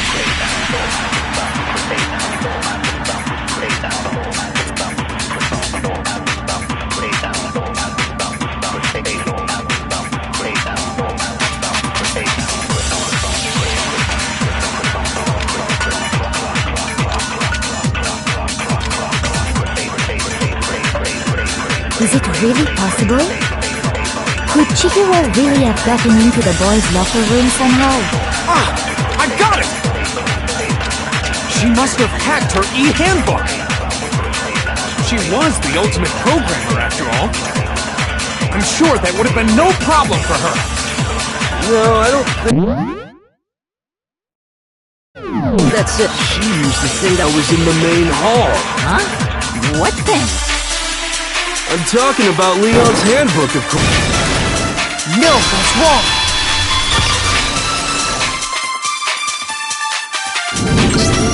No, I don't think Chihiro used Leon's handbook.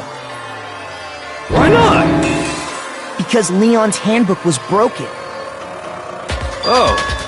Well, then, yeah, I guess that'd be pretty impossible, huh? I am struck silent by how quickly you gave up. Plus, isn't there a regulation against using someone else's handbook? Actually, the rule states that loaning your handbook is prohibited.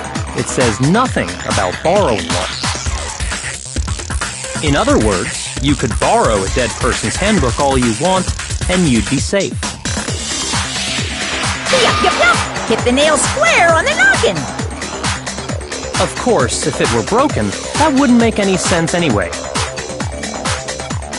So then, she must have hacked hers, like I said. She used her ultimate programmer skills and... Psst! You can't fix an e-handbook! The instant you open one up, a security buzzer starts glaring! So, if she didn't use Leon's handbook, and she didn't modify her own handbook... Maybe Mr. Naegi's initial assumption is just... wrong? It seems like there's no way she could have got into the boys' locker room. So I guess so. Okay then, I vote for Byakuya!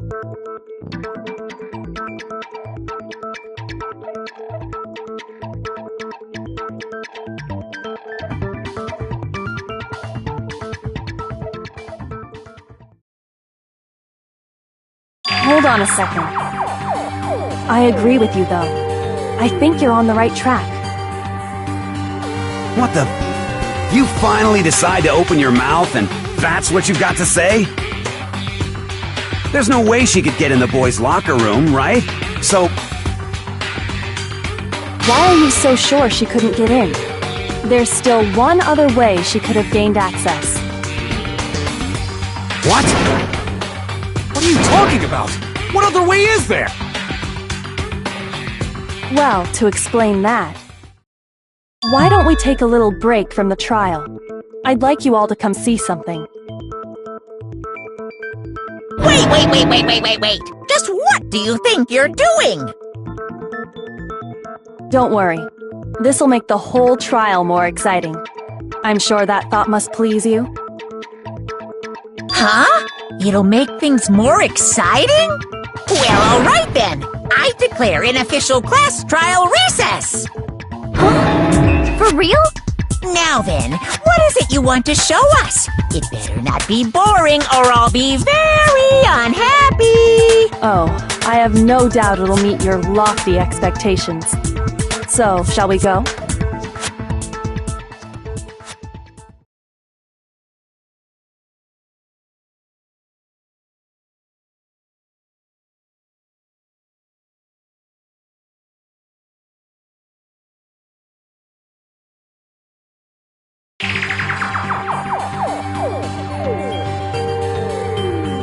The girls' locker room?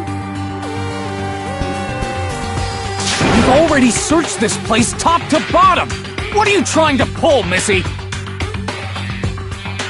I'd like you to examine the victim's body one more time.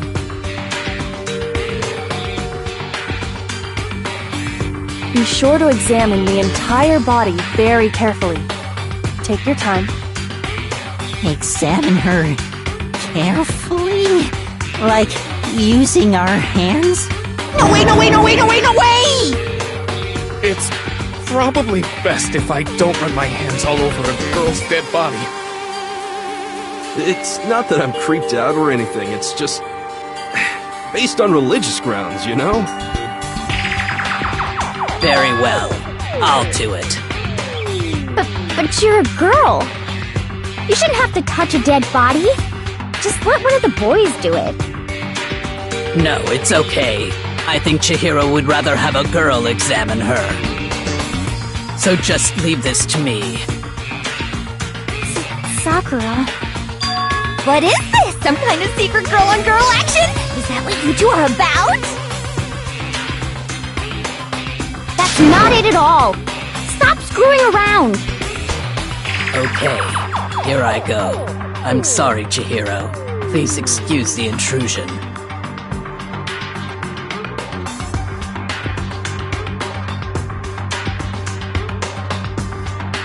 Be sure to check her entire body, and I believe we will solve this particular mystery. Her entire body? I know you say that, but... What? This is... What is this... What is it? Not possible. It's not possible.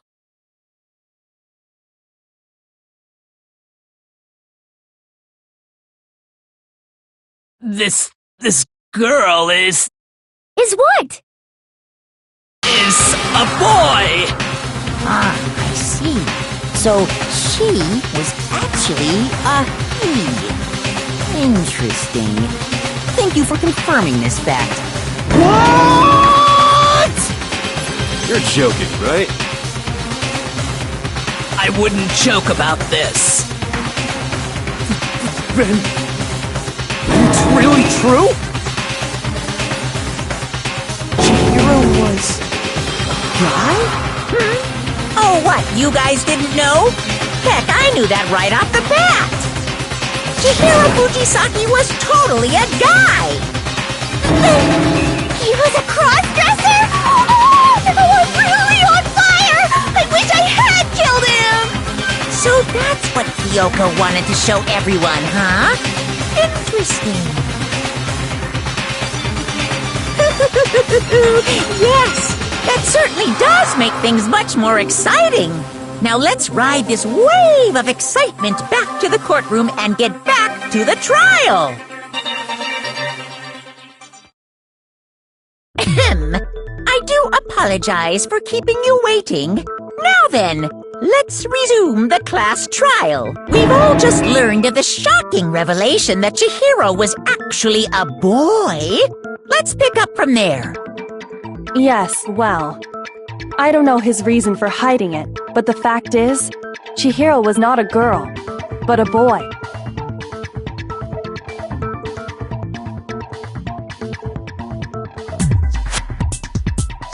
And because the victim was male, he would have had no problem gaining access to the boys' locker room. Assuming his handbook did, in fact, list his gender as male, then yes, that would be true. Of course his handbook said he was a boy. He dressed like a girl, but he was a boy through and through. So then, there should be no issue with Makoto's initial assertion. The victim was killed in the boys' locker room, and was then later moved to the girls' locker room.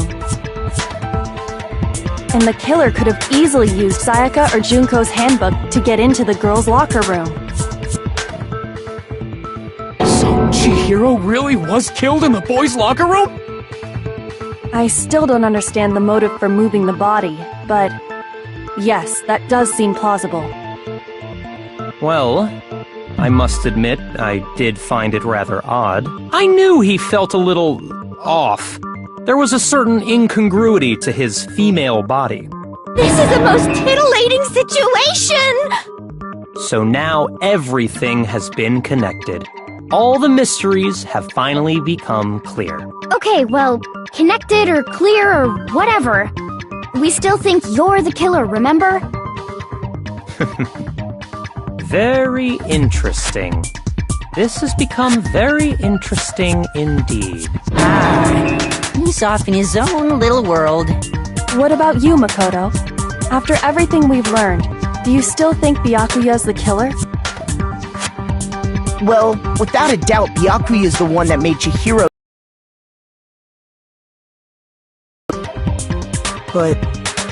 But I think he might not actually be the killer after all. What? But aren't you the one who accused him in the first place? He just seems to be too easygoing about all this. Like he's enjoying us solving the mystery. The way he's acting, it makes it seem like it doesn't have anything to do with him. And you think that might be because it doesn't have anything to do with him? Plus, the evidence he left behind was a little too...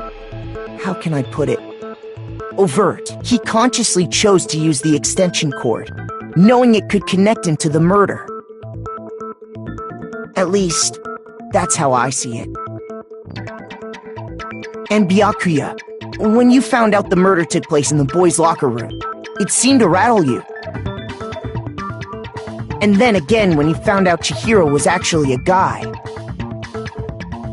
If you really were the killer, that stuff wouldn't have had any effect on you. So that's your thinking, huh? Well, it bothers me that you don't have more concrete reasons, but...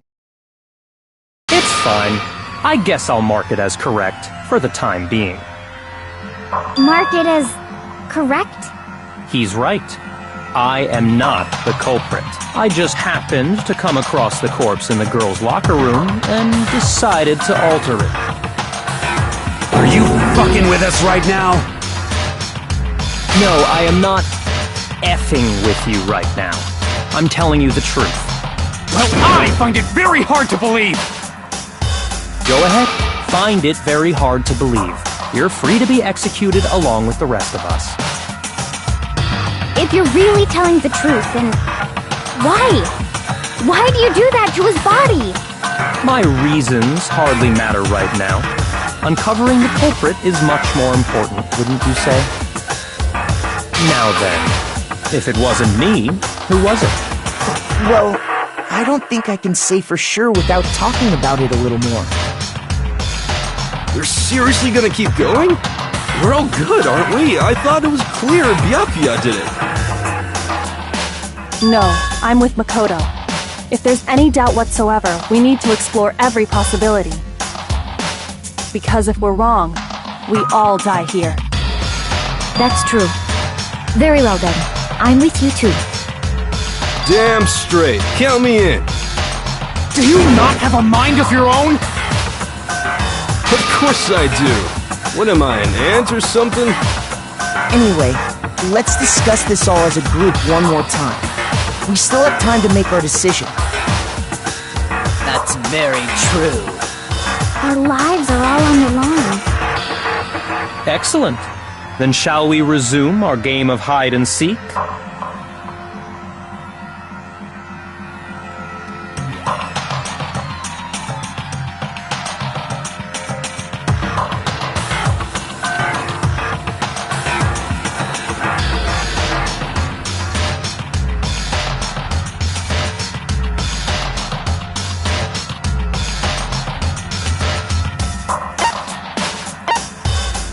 I got it!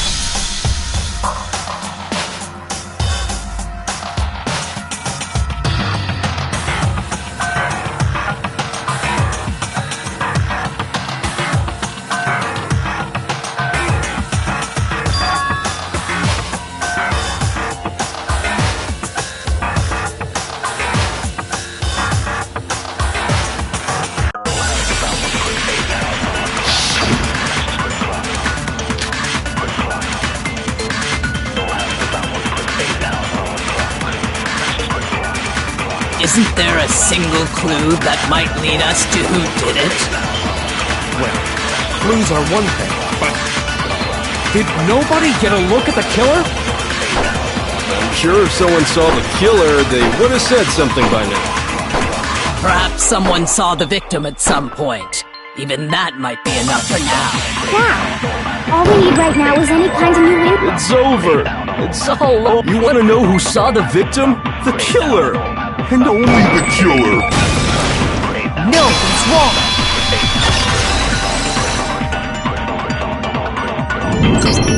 I believe someone else did see the victim before he was murdered. What do you think, Celeste? Now that you mention it, yes, I did see him. Huh? Really? Oh, but I suppose only Makoto knows about this. The rest of you had no idea, did you? That is why you're all making such ugly noises. Whatever! Just hurry up and tell us! It was last night, right before nighttime. I saw Chihiro in the dormitory warehouse. I saw him stuffing a track jacket into a duffel bag. And then, I assume, he headed off to exercise. A track jacket and a duffel bag? But we didn't find anything like that at the murder scene. It seems likely that the culprit destroyed them to get rid of any evidence. And that is when he said something that struck me as rather odd.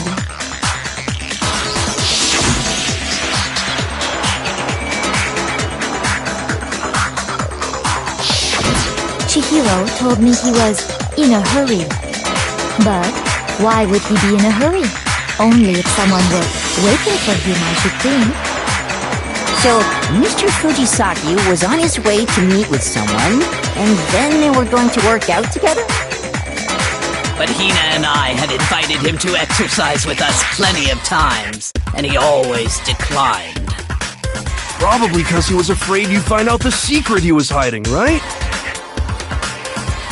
Which means that conversely, he must have trusted whoever he was meeting with very much. Enough so that he was willing to risk his secret being revealed. What a marvelous friendship! The point is, whoever he met up with is the culprit, right? So we just gotta figure out who it was. But knowing what we know, I can't even guess. No, you already have what you need to make the connection. Huh? You know who the killer is. Seriously? Who is it? Who's the killer? Think back to the track jacket and duffel bag the killer disposed of. Focus on the details of these items, and it should become obvious who was waiting for him. Are you sure about that? You really think we can figure out who did it based on two pieces of evidence that we don't have? Why? You want to track down some fingerprints or something? Even if we had the equipment for that, we wouldn't know how to use it. As was noted, the evidence is already gone. There's nothing to get fingerprints from. Maybe, but we can make certain inferences if we just take the time to talk it out. Easy for you to say. But fine. Celeste, did you notice anything special about the bag or jacket? The bag was just a normal duffel bag from the warehouse. All the bags in there are the same, so I can't imagine what would make that one special. Well, if I remember right, there was a decent variety of tracksuits to choose from. Do you think there might be some connection between the culprit and Chihiro's jacket? Perhaps. Let's explore that and talk a bit more about the jacket he took.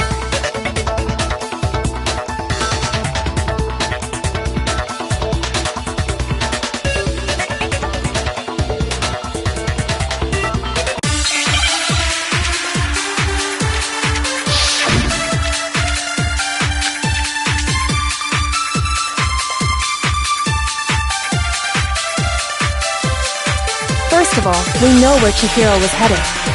He was on his way to go exercise. So next we have to ask, why did he choose the specific tracksuit that he did? What do you mean, the specific tracksuit? I got it! He picked that tracksuit because it matched the one the culprit was wearing! So, what you're saying is, the killer was wearing the same blue tracksuit as him? My tracksuit is black. I don't even have a tracksuit. Cause exercising sucks. I have a white tracksuit personally. I got it from the warehouse, if you must know. Did any of that really help us get any closer to figuring out who the culprit is? No way. Not a chance. You heard him, right? What he just said without even realizing it?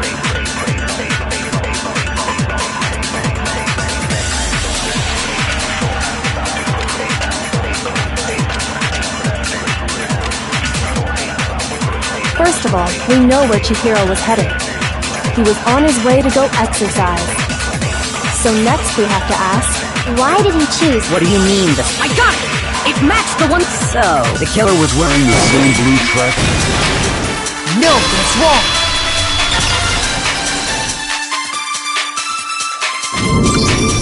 Hold on a second, Mondo. What did you just say? Huh? What'd I say? When Celeste testified a few minutes ago, she said...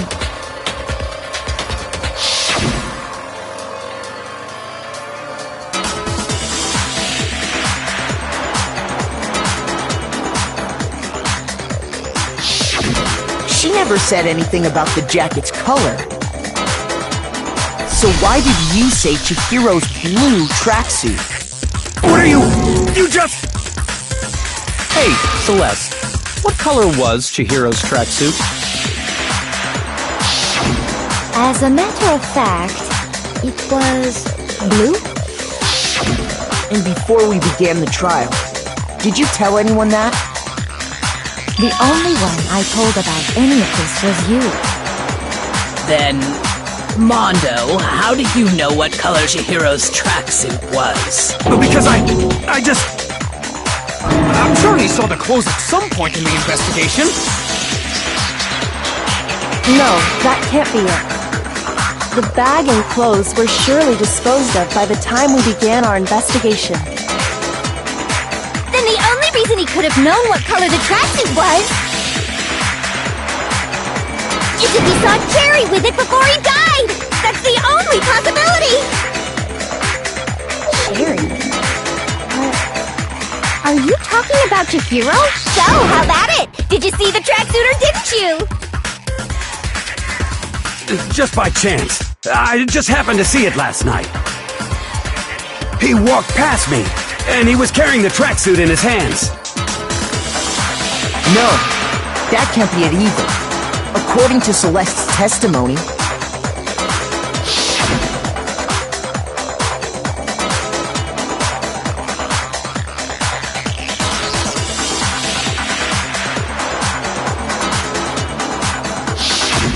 when Celeste noticed it, Chihiro made a point of making sure the jacket was completely in the bag.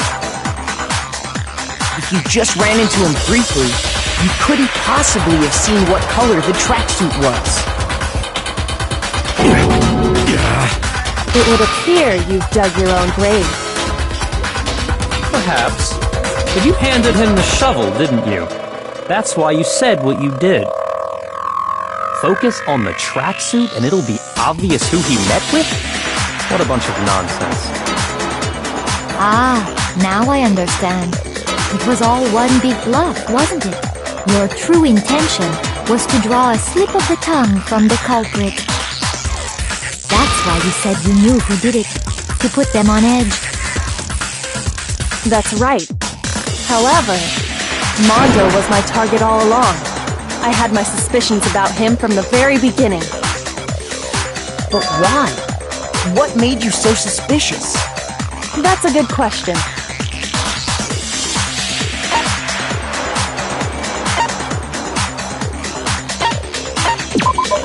There was a certain lady, and after him... Are you a witch? She's a witch! You're positively frightful! No, I'm not the frightful one.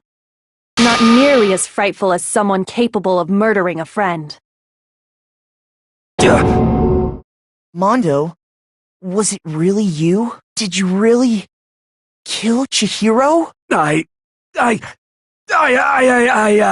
didn't kill anyone! You've been all over me, judging everything I say, putting words in my mouth. What gives you the right to treat me like a goddamn criminal? Yeah! He would never do something like that! This is a false accusation! It's true. My reasoning on that is pretty shaky. That was fast. Well, this does present us with a problem. It seems we are all out of leads. My time has nearly come. That's what my little ghost friend is telling me. Oh yeah, that reminds me. Hifumi, weren't you telling me you found some evidence? Really? What kind of evidence? Actually, now that I'm thinking about it here calmly, it might not be all that relevant. Jeez, does your confidence just get up and walk away? It's fine, man. Just tell us. If you really insist, then, here it is. What do you have there? It happens to be an e-handbook. I found it laying on the ground, so I scooped it up.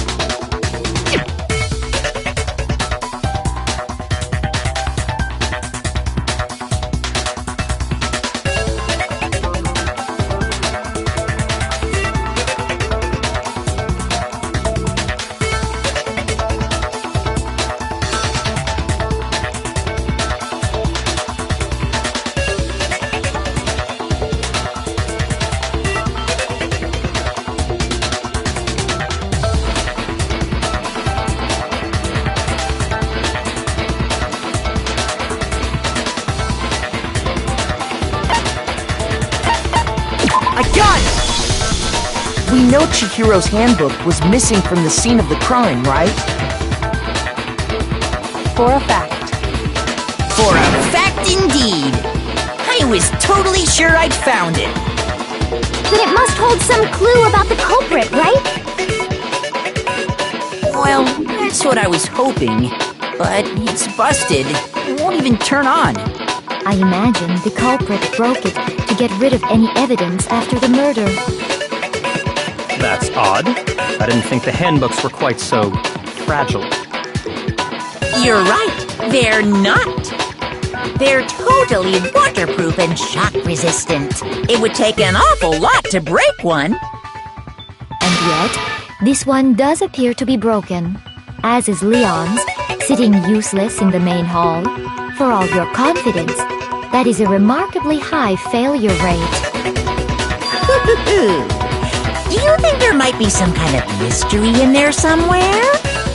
How, precisely, did the handbooks get broken? I got it! You already told us before that the handbook has one weak point, didn't you? You remember that? Sure, maybe I let that slip, but I never told anyone what the weak point actually was. But if the handbook is supposed to never break, and two of them broke in quick succession, then Then we can only assume that someone's figured out its weakness. You know what the weakness is, right, Monokuma? So, what is it? Huh? You're asking me? I think it's a necessary piece of information if you want this to be a fair trial. But if I tell you, and someone else decides to copy it, that would be very not good. Just tell us already! Why would we want to break our own handbooks? Oh well, I have a weakness for pushy demands. But you're sure you won't follow their example? Then allow me to make a special announcement. The weak point of my cutting-edge e-handbook is... when it's exposed to high temperatures for too long, it will suffer a meltdown and totally break! I flippin' knew it! You knew it? Yeah, because I found the handbook laying on the floor of the sauna. The temperature in the sauna can reach over 200 degrees. Strange how you don't get burnt, huh? It's because as your sweat evaporates, it creates a cooling layer of air around your skin. If the hot air of the sauna were somehow pushed directly onto your skin, you'd definitely get fried. That layer of air would get blown away. That's why you may feel a burning when you move around. So when you're in a sauna, make sure to keep nice and still. Interesting. I learned one new fact today. That is a mere trifling speck of knowledge. Anyway, if you found the victim's handbook in the sauna, then the killer must have been purposely trying to raise its temperature in order to break it. Meaning the culprit somehow knew its weakness. But how'd they find out? Monokuma said he didn't tell anyone, right? Indeed. Quite the mystery. What if they found out by accident? What do you mean by accident? What if the killer took their own handbook into the sauna, not knowing its weakness, and it broke? They'd realize it was broken, of course, and it wouldn't be hard to figure out why. And once they had Chihiro's handbook, they knew they had an easy way to dispose of it. I won't say it's not possible, but who would have done something like that? I don't know of anyone who took their handbook into the sauna. I might know someone who did. Whoa! Seriously? I think the one who may have taken their handbook into the sauna was...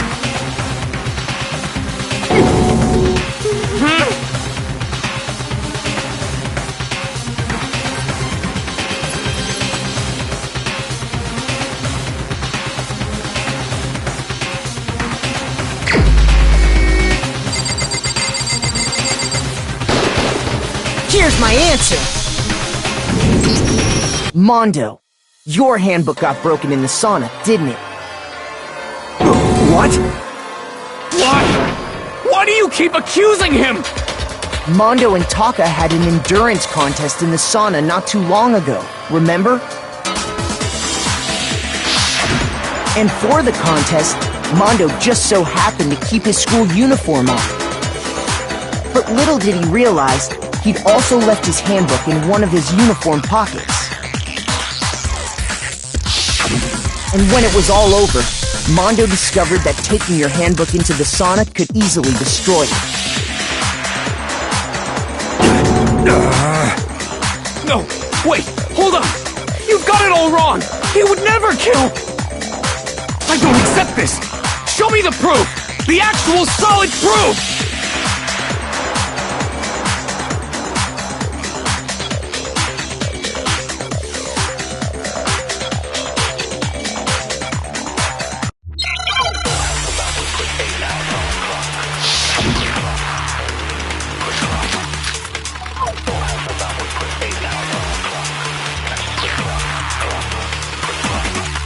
Let's test Makoto's assertion.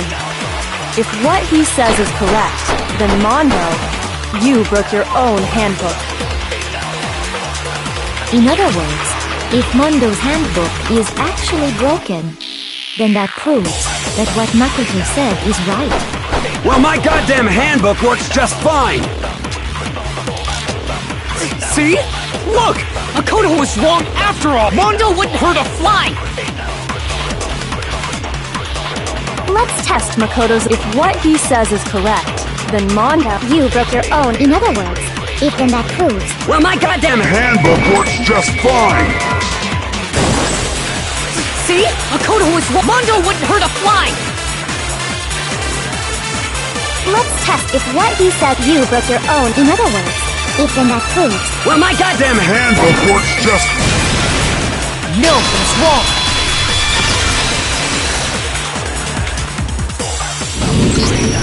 Mondo, the handbook you have right now, is it really yours? The fuck is that supposed to mean?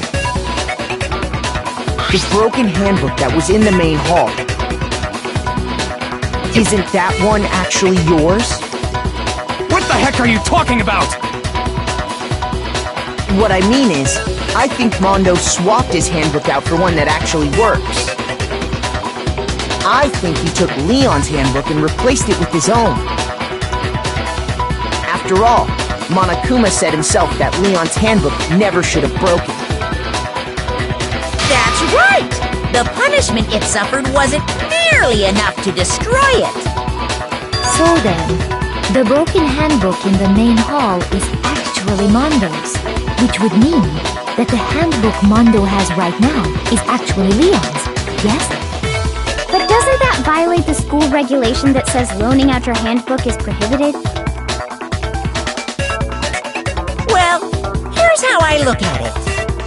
There is a rule about loaning your handbook to another student, but if they're dead, they're not a student.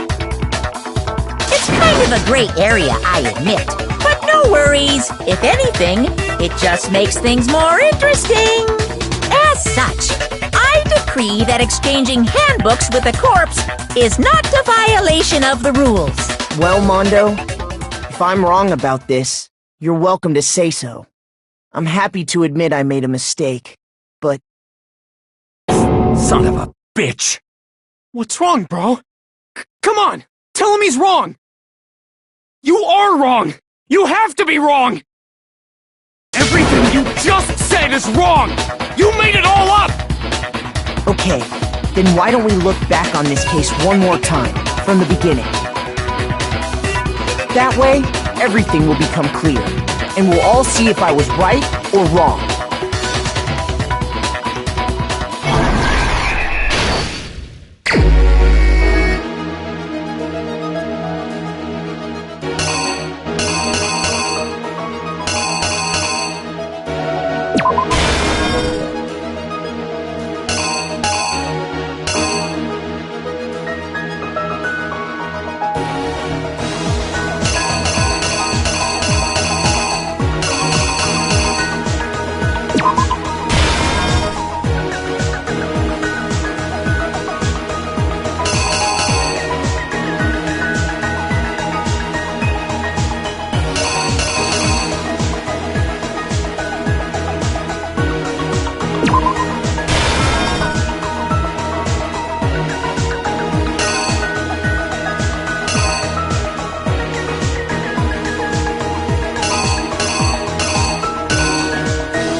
Here's exactly what happened.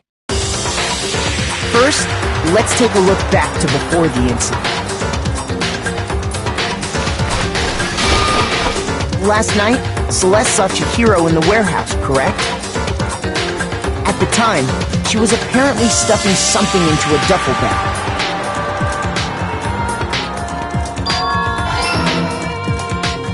That something was a blue tracksuit. You can confirm this, right, Celeste?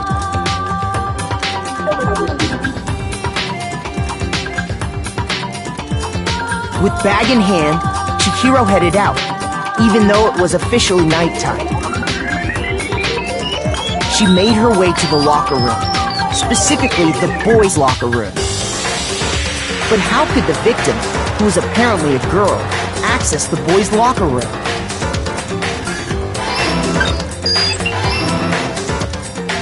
Simple, because she was really a he, which is why he was able to use his own handbook to gain entrance to the boys' locker room.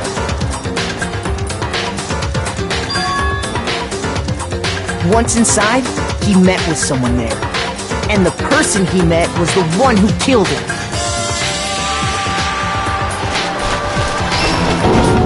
It seems likely that the killer grabbed the nearby dumbbell, approached the unsuspecting Chihiro,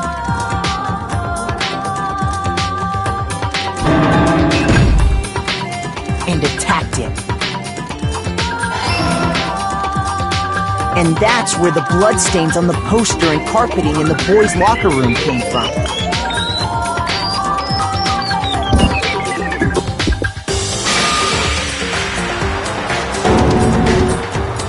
It was likely in the heat of the moment. The body was arranged, but the murder itself felt unplanned.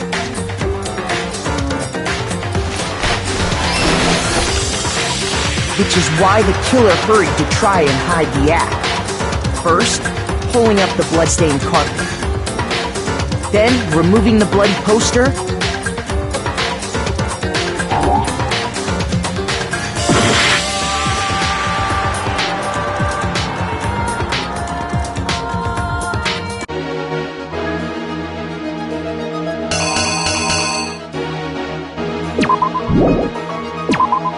Here's exactly what happened. Which is why the killer hurried to try and hide the act. First, pulling up the bloodstained carpet.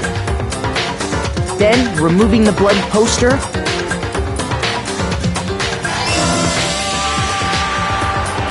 And finally carrying the corpse into the girls' locker room. A girl's handbook was necessary to get into the locker room, of course. But this alone doesn't prove that the killer was necessarily a girl. After all, Sayaka and Junko's handbooks had been placed in the main hall. Using one of those, a boy could get into the girls' locker room without much problem. And that's exactly how the killer did it. With the carpet and the poster they brought with them, they got to work.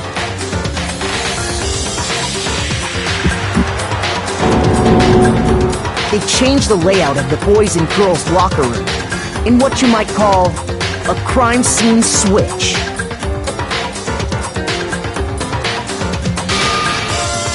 That could have been the end of things, but no. The Yakuya discovered the body and decided to intervene in the situation, making things even more complicated. So, after stumbling on the crime scene, he went and grabbed the extension cord from the library, and then he got to work.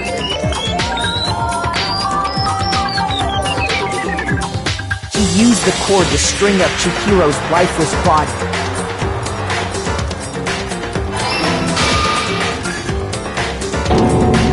Then, using the victim's own blood, he left a grisly message there at the scene of the crime. He wanted to create the illusion that Genocide Jack was responsible for the slaughter.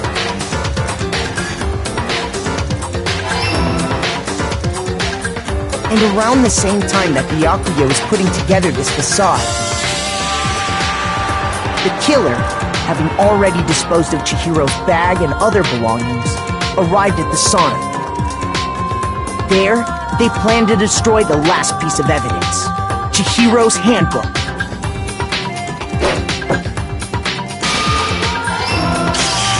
And just as the killer expected, the steamy sauna was enough to ruin the electronic gadget.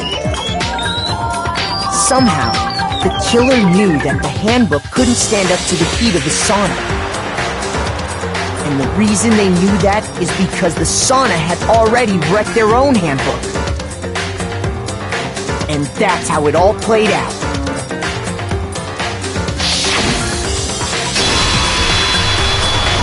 Isn't that right, Mondo Arata?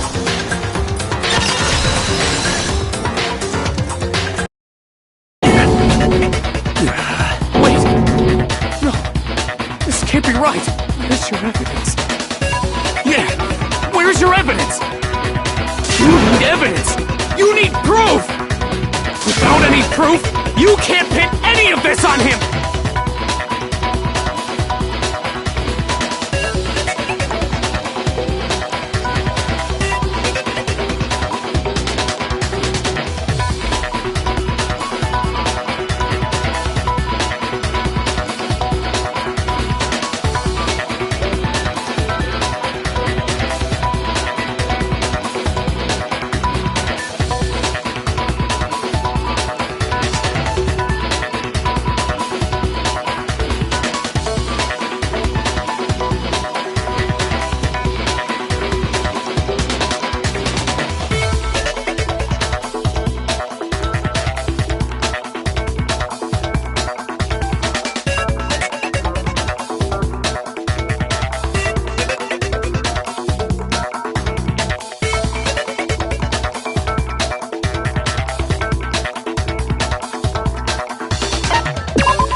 Show me some evidence! You're wrong! I won't listen! I refute you!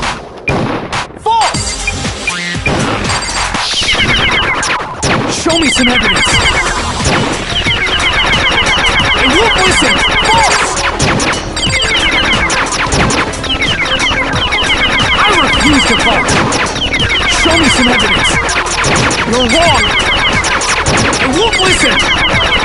I refuse you! False! Show me some evidence! I won't listen! False! You're corrupt! I refuse to vote! Show me some evidence! This should prove it!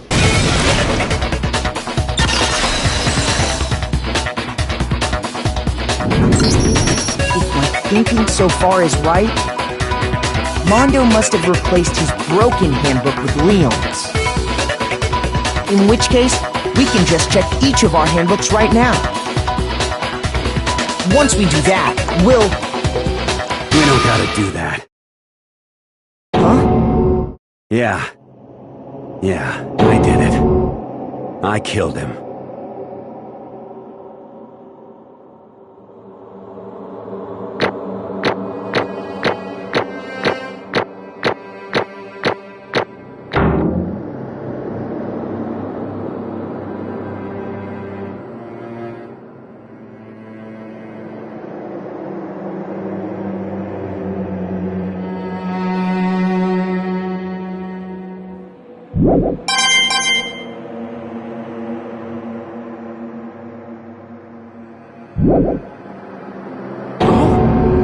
Bro!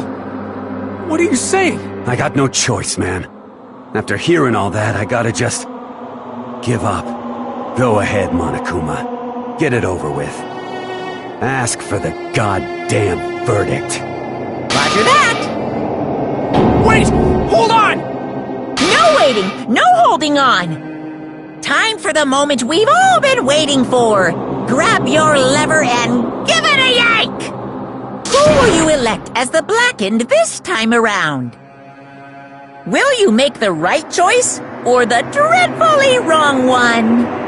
What's it gonna be? What's it gonna be?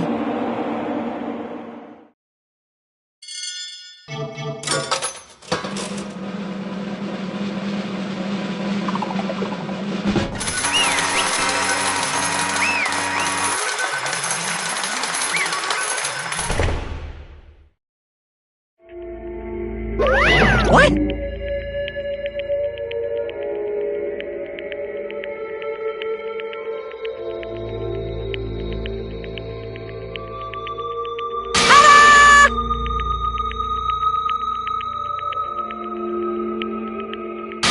Unbelievable.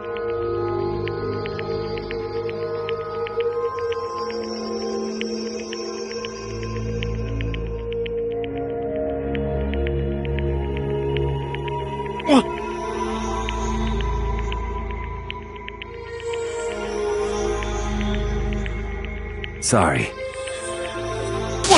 What is this?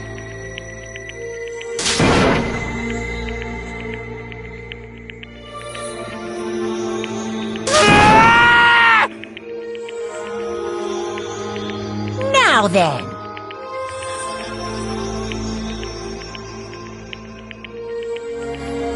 Actually...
Weak.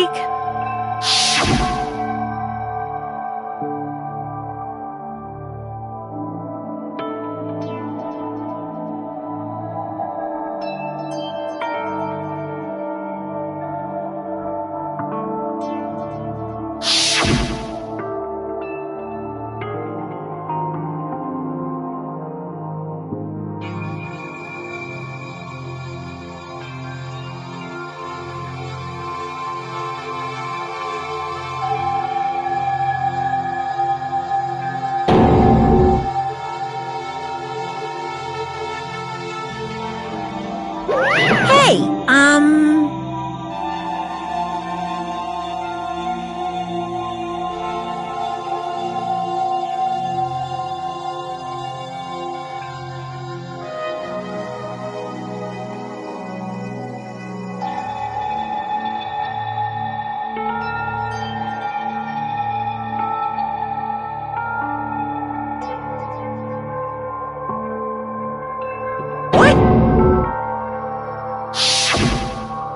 I'm sorry.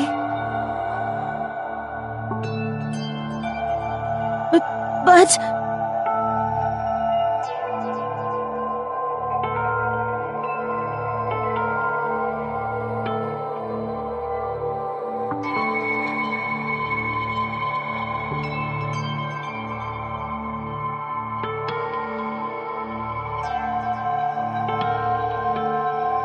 That's right.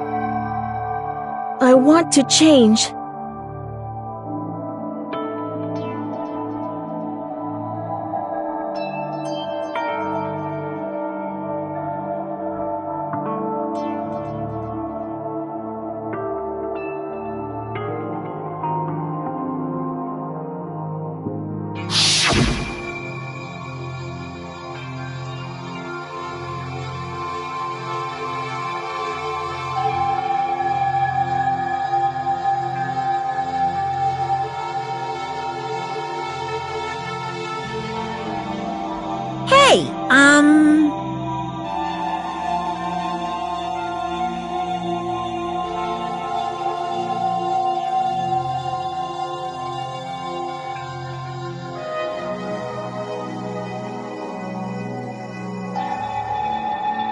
Yeah, that's right.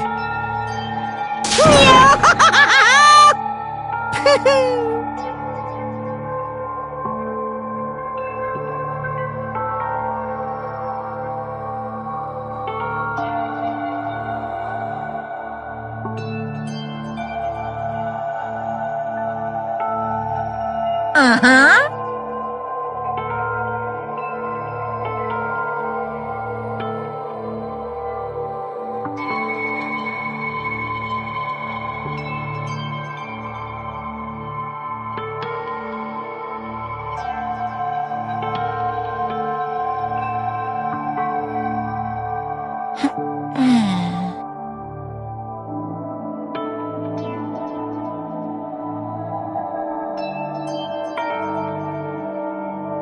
Correct.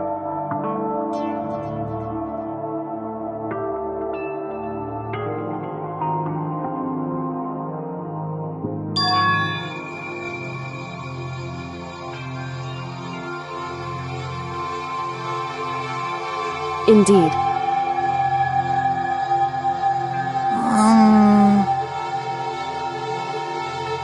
Certainly.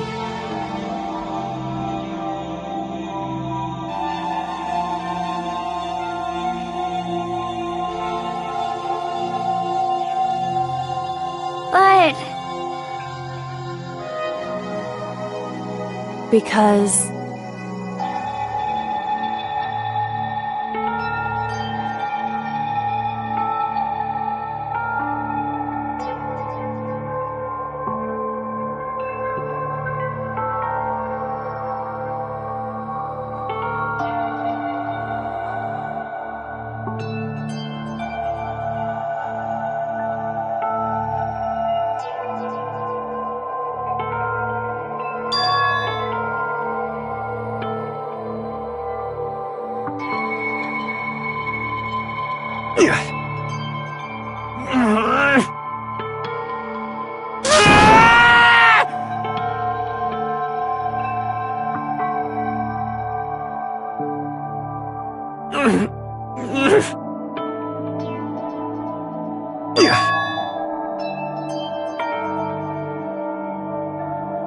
I knew it.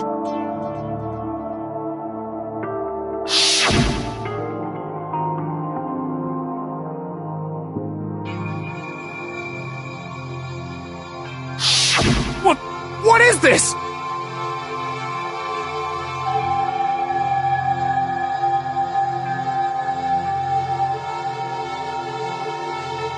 You're wrong!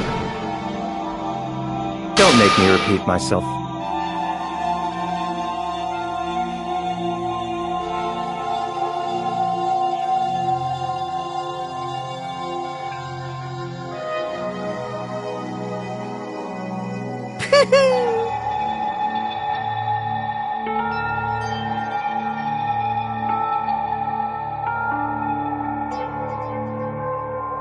Hey,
I just...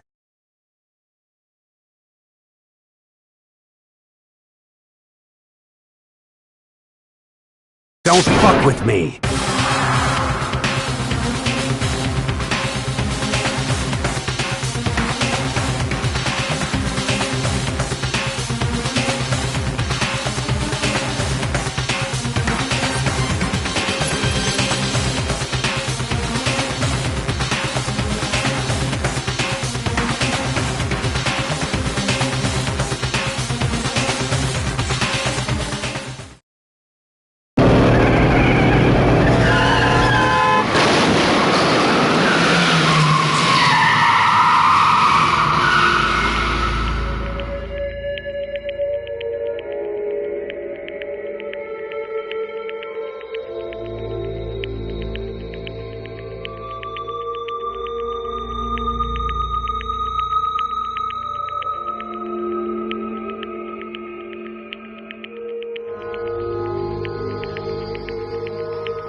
I just...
I just...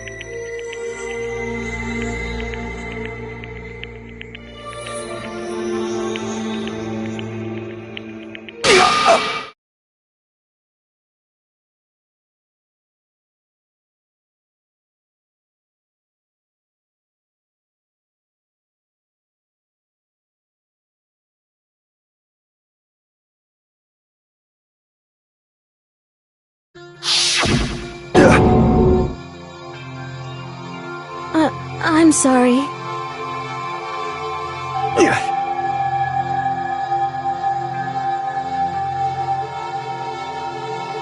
Huh?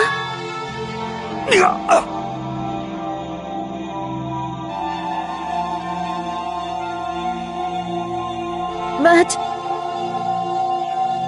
I want to change.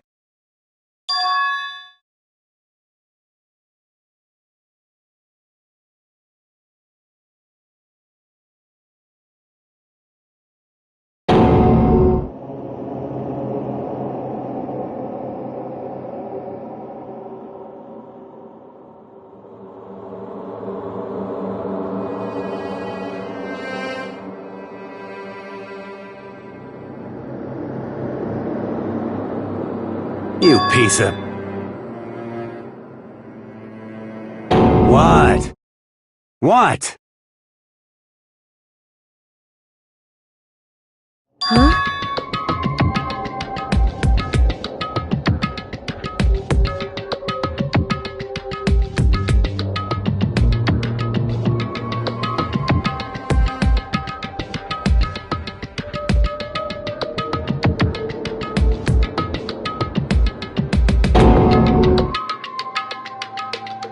What? What?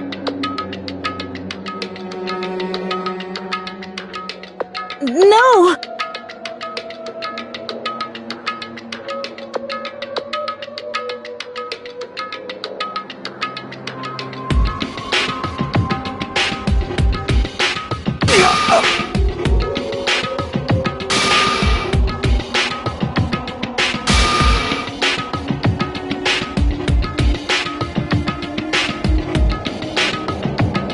What's wrong? Damn you!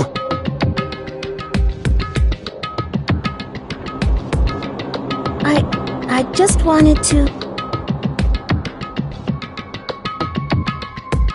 Yeah, that's right.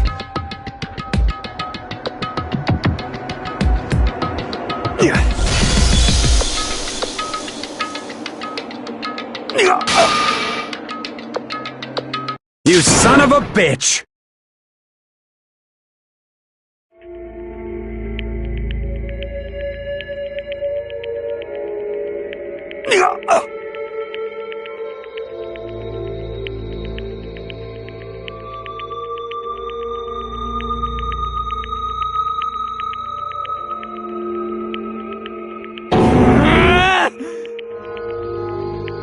I killed him.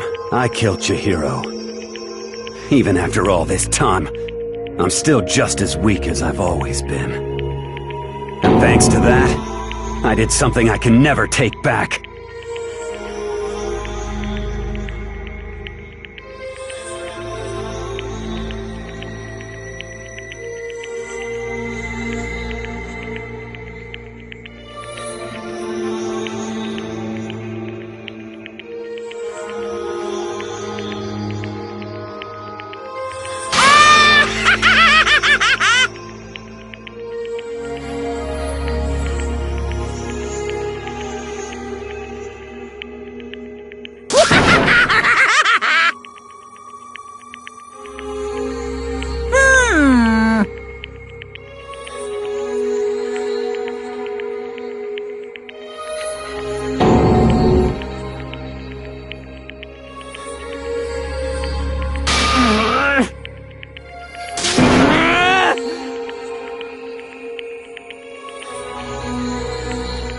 Yep.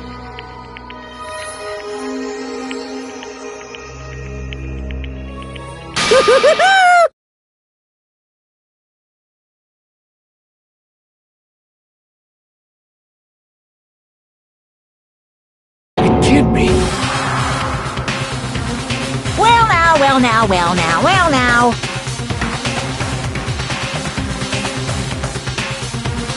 Ridiculous. Now then, I've prepared a very special punishment.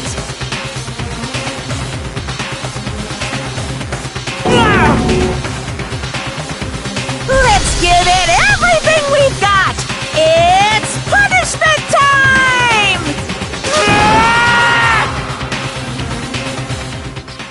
Sorry, man.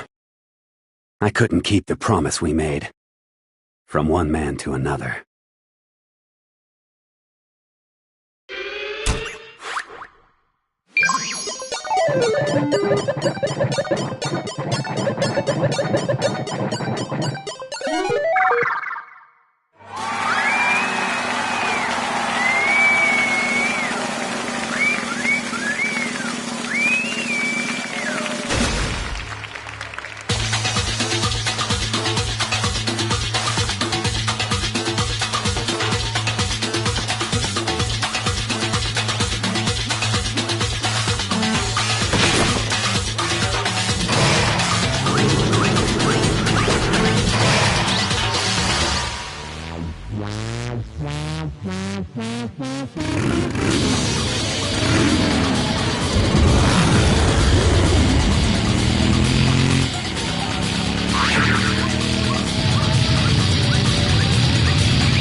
This.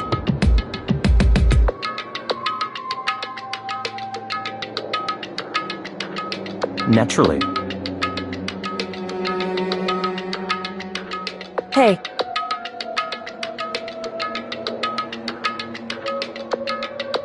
However,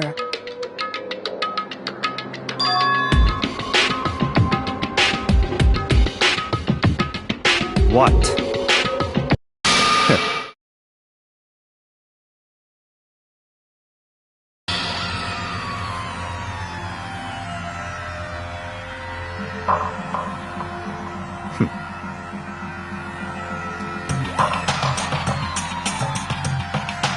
Honestly.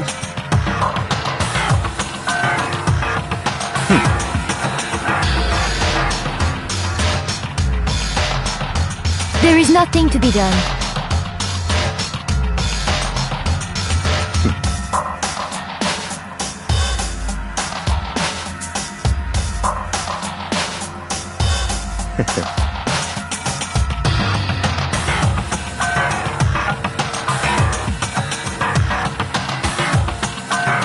Well,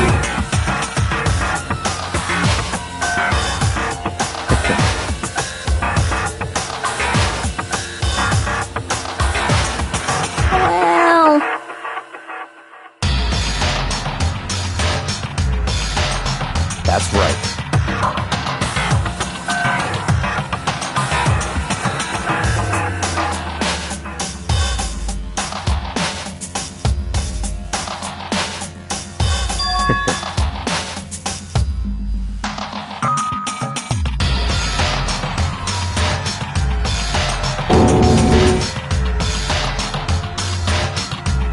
I see.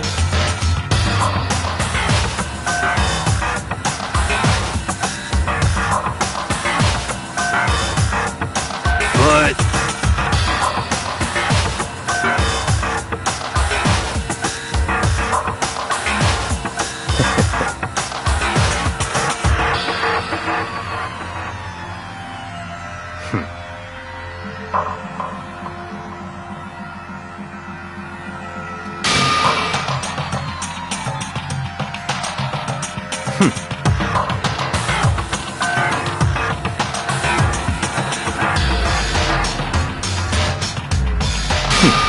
Interesting.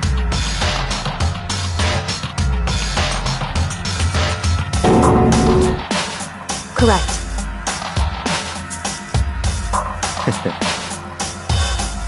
Indeed.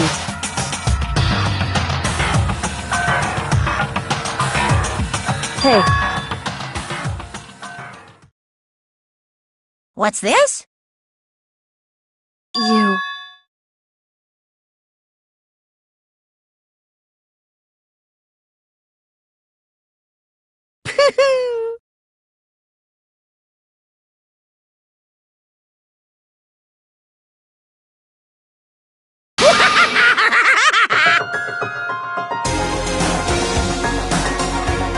What?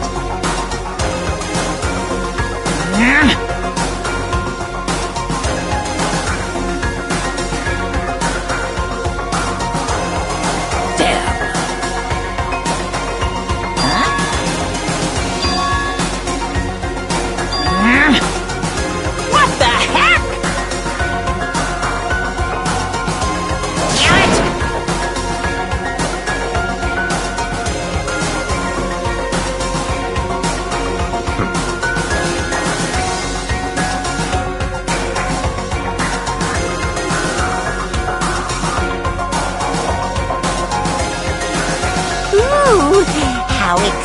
eating.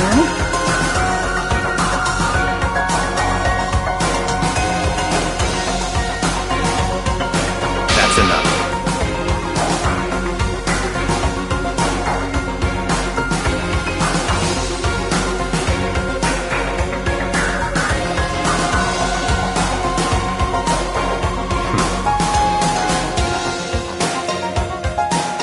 In the name of my family.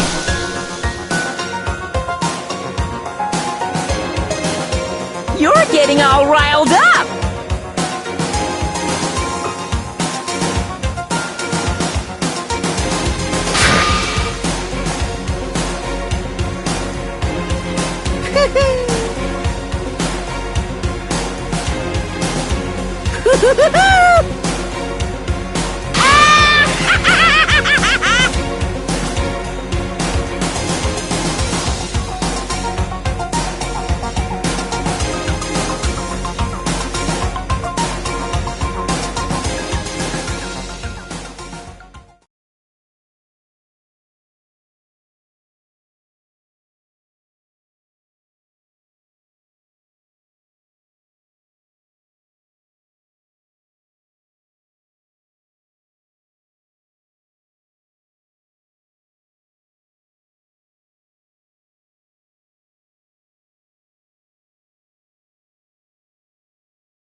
Well, anyway, like I was saying, this is a pretty good spot. Yeah, a really good spot. Anyway, isn't it amazing how that girl went and killed someone before things even had a chance to get boring? Once things really get moving, it'll be like a roller coaster. There won't be any stopping it. Fear and despair charge forward at a speed nothing can hope to match. But I must admit, I'm disappointed. I went to all the pain and effort of making you part of the group, and you couldn't play your part. You do remember you were supposed to make the first move, right? Well, no biggie. Nothing we can do about it now, so just do your best to make things more exciting from now on, okay? After all, that's what everyone wants to see.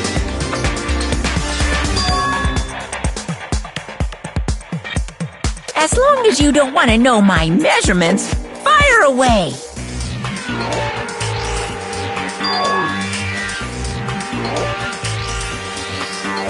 Ooh, my, you really took me by surprise there. I know I said you could ask anything, but... Super denied, ultra denied, demonic denied! Because you see, that's my ace in the hole. And nobody'd be dumb enough to reveal that, right? No matter how close they were to their friends.